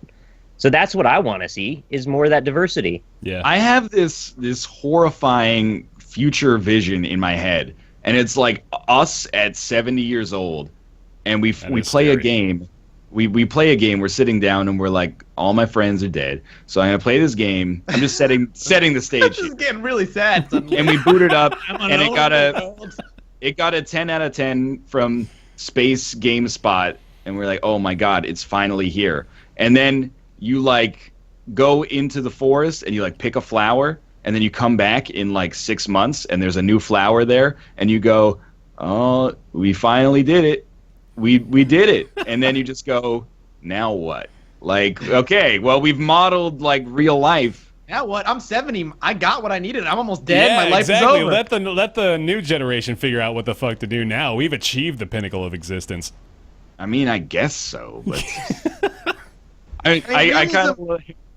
Continue. Know. Sorry, go ahead. Well, I mean, the higher order point I guess I'm trying to make is that I don't think you ever hit what you're looking for, which is a good thing, but I don't know. It's about the journey, not the destination. Maybe when we're 70, Half-Life 3 will be out, and we don't have to have any more of these discussions because we'll already have the perfect game. You can play it and be like, what's overrated? There's not going to be a perfect game. Yes, there is, and then we're trying to create parallel dimensions that ultimately give us the control we want over the situations that we imagine are romanticized and idealized fantasies. I mean, sure. Probably. That sounds way too smart for me to argue against it. Everybody wants these games that they can spend, like, you'll never need another game after this. It's like, man, I'd settle for, like, 2 more games a year that I could put 20 hours into and feel good about. Like, we're way back, man. Well, Nick made a point in that the realism is for the diversity aspect, like being able to play a game and be able to say, for instance, in a survival game, Nick, you played it and you died to fighting a bear while I died because I broke my leg and starved to death. Like, those stories are really fun to share with friends and stuff. The problem is the realism is just the steps to getting to those stories are boring as fuck most of the time, and that's the problem. Like, Dwarf Fortress does a good job in it because it's sped up, right? It's all simulated and happening at a much faster rate than something like The Long Dark, which I still is really good and still sped up, but it's still much slower when you're playing on. You're only managing yourself and not like 20 dwarves that are all doing random different things. And I think it's being able to find that balance and be able to bring realism into a game but not making it boring as hell to sit there and eat a snack for 5 minutes and wait for your character to be done eating the snack and cooking a fish and boiling water. That's going to be the challenge. Yeah. All right, Austin, thank you very much. That was a great Ask Roundtable question. If you'd like to send in an Ask Roundtable question yourself, send them to roundtableyt@gmail.com, and that's where we'll get them. Time for everybody's favorite segment after their favorite segment. It's Nick's Weird Games. Nick's going to get a weird game from his catalog of weird games. Every week we try to guess based on hints such as publisher, developer, year of release, console of release, preference of developer for sushi and or perhaps different delectable goodies. AKA country of release equals Japan. Always. Japan is weird, man. You were just there. You should know. You went to that monster cafe. Yo, they eat raw fish on top of rice sometimes. Whoa. It's crazy. Don't they know you can cook it? All right, Ryan, new form here as Nick goes to get a weird game. I'm looking here at the top 50 global songs. Yeah, okay. And let's go one by one. We're gonna run down the list till we got one that suits you, okay? We got Work by Rihanna and Drake. Actually do not know it. Next. Work. I Took a Pill in Ibiza by Mike Posner. Do not know it. Next. 7 Years by Lucas Graham. Do not know it. Next. Work From Home, Fifth Harmony and Ty Dolla $ign. Do not know it. Ooh, I don't know any of these songs Pillow either. Talk by This Zayn. is the Billboard? This is the Billboard? global top 50 Billboard charts. Okay, do not know it. Stressed Out by 21 Pilots. Not know it. Oh, man, we are 0 for 6. You need to go classic rock is where you need to go. Love Yourself, Justin Bieber. Do not know it. Cheap but Thrills, Sia. No, do not know it. Fast Car, Jonas Blue. Was that Tracy Chapman? I don't know it. Dangerous Woman, Ariana Grande. Do not know it. Oh, man. Oh, this is... Keep grinding, man. American Badass by Kid Rock. I don't know it except for the chorus. So keep going. We'll get to something that was big like 3 months ago when I drove somewhere. All right. In gown hat in the sunshine shining. Don't Let Me Down by the Chainsmokers featuring Daya. Do not know it. Cake by the Ocean by Dance. Do not know it. My House Sweet by Emotion by Flowrider. Aerosmith. Sweet Emotion is not in the top 50, and as No, I'm such, going has been- top 10 classic rock songs is where I am right now. Sweet Emotion is not a top 10 classic rock song. Apparently right. it's number 1. Rapid Fire, Stop Me When You Got Something. No by Meghan Trainor. Never Forget You by Zara Larsson. Stitches by Shawn Mendes. Hands to Myself by Selena Gomez. Okay, yeah, I do know Stitches. All right, here we go. But I only know like 8 words. That's all That's good. fine. Nick's Enjoy. Weird Games theme song, Stitches by Shawn Mendes. That would be okay. Yeah, right. That'd be like, Nick's getting a weird game. It's going to be real lame. Something like that. Yeah. That's just my Shawn Mendes. We got 8 words. We're good. Oh, see, Then we're hip with it's- the kids. People thinking we're always trying to resurrect fucking 90s bands for Nick's Weird It's, Games theme songs. Hands to Myself is in a Pantene Pro V commercial, so I know. Can't keep my hands to myself. Oh, whenever I straighten my hair, I get split ends. But new Pantene Pro V official formula keeps it going. Can't keep my hands to myself. Nick, what do you got for us? I'm starting to think this segment is becoming Ryan tries to find a song to sing. It's weird games. All right. I got a game for you today. Yes. Chat. Close Close your chat. chats. Close your chats. Chat, feel free to play along, but we won't look at you. Week, Nick. You I'll won try last and week. find somebody at the end who got it first, but my apologies if I miss you because my chat scrolled too far. All right, you ready? Yep. This game is released on the PS2. Okay? Let me tell you It about is- this game. This game right here. Let me tell you about this game. This is a game right here. This is a game. This is developed by Sega. Wow. For real, that's the name. Oh, Sega. that's like, Sega WoW? okay. Sega WoW was the publisher. Wow. Hey. Was there a little Published- wink? Is a published wink by face on the... Published by Sega. Developed by Wow. Sega. Wow. All right, this game was released in Japan by another name. The time period that it was released was in North America, February 10th, 2004. It'd be classified as a single-player action-adventure hack-and-slash. You play as a female character, and the back says, a new rift opens between Earth and the evil realm. Unwilling to succumb to the demonic forces threatening Tokyo, The people enlist the talents of Hibana. With her sword in hand, she must alone battle the legions of Hellspawn and return peace to Earth. Your choices for attacks: you may unleash chain attacks to destroy countless enemies. You may crush evil with powerful ninja magic. You may execute devastating midair attacks and defense maneuvers. And you may fight atop fighter jets, moving trucks, and more. This game was rated M for mature, with blood and violence. It's not X-Blade, is it? No. Okay. Heavenly Sword. That was a No, PS4 PS4. That was a PS3 game. Yeah, it was PS3. It was 3.5 hours long. Rumbling Roses XX. It says on here... No, that's not it. It That says on sounds here it was close. developed by Overworks, but over on a different part of the same page it says developed by Sega WoW. So if you needed the Overworks part... Oh, I need the wink. The wink is the most important part. Wow. Wow. I got nothing. I Wow. nothing. Wow. It was released in Japan as under the name Kuno Ichi. Oh, that clears it up. Well, I mean, it helps a little bit. Does it? If you know the word and then you know how that links up to what that means, where that's going to take you, might actually help you a little. It's the sequel to a 2002 PS2 game. Is the game Shinobi? This game is not Shinobi, no. Is the prequel to it Shinobi? Can I tell you that? You may. That sounds like it's fucking Shinobi. I don't know that there's a lot of ways I can get around that, because I think the only goal Right. is you guess the game and game title. It's the Shinobi sequel that I don't remember the name of then. Does that count? I don't know if that counts. Shinobi. I think 2. you need to name the name of the game for it to count. I guess so. It's the second Shinobi that had a pink cover. No, Shinobi it something. does not have a pink cover. Maybe yours doesn't. I was talking about Kunoichi.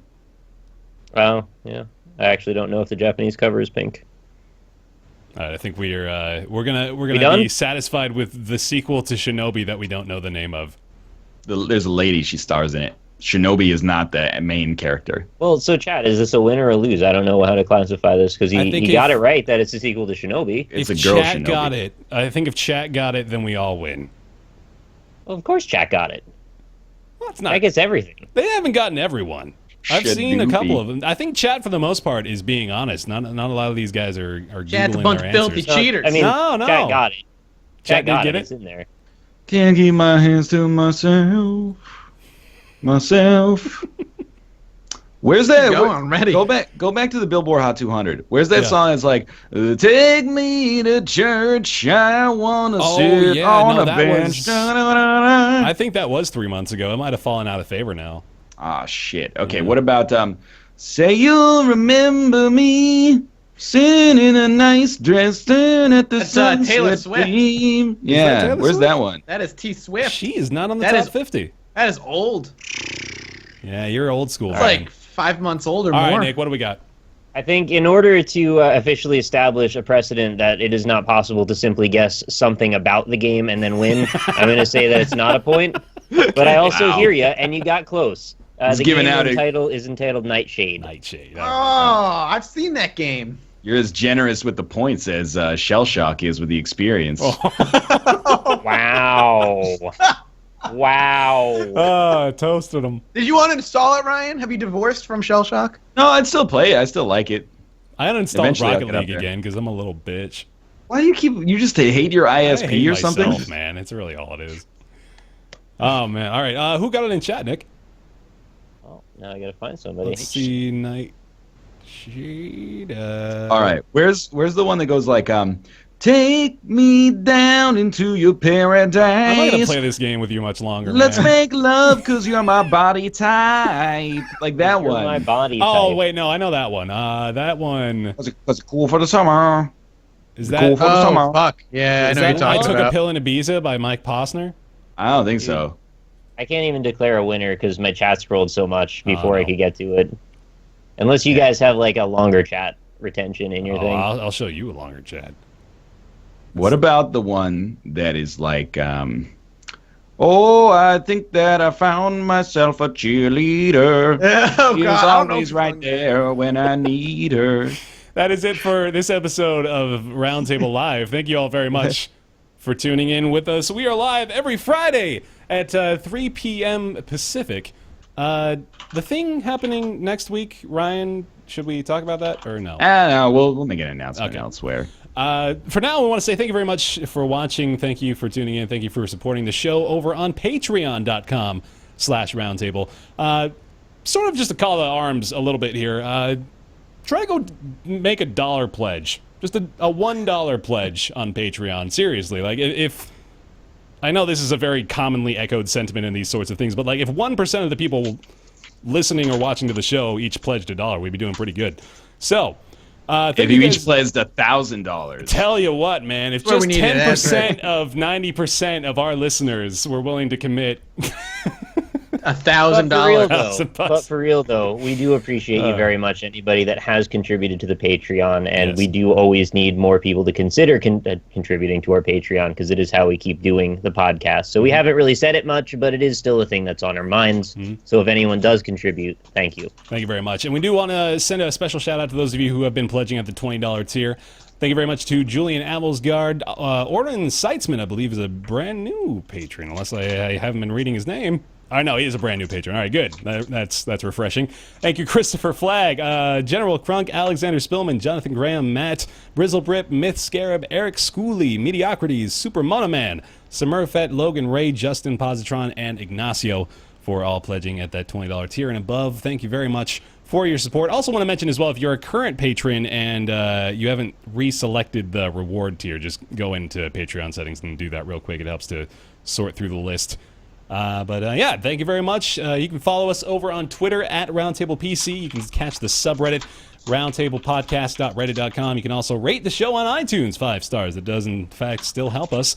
And I believe pretty much everything now, apart from just downloading on iTunes, should be going directly through SoundCloud. And I believe the third-party apps should all be caught up at this point. So if you're experiencing difficulties still, let me know, and hopefully I can look into that. But for now, I think we should be good. And that is gonna do it. We'll see y'all next week for more Roundtable. Thanks for watching. See you next time. Bye, everybody. Bye.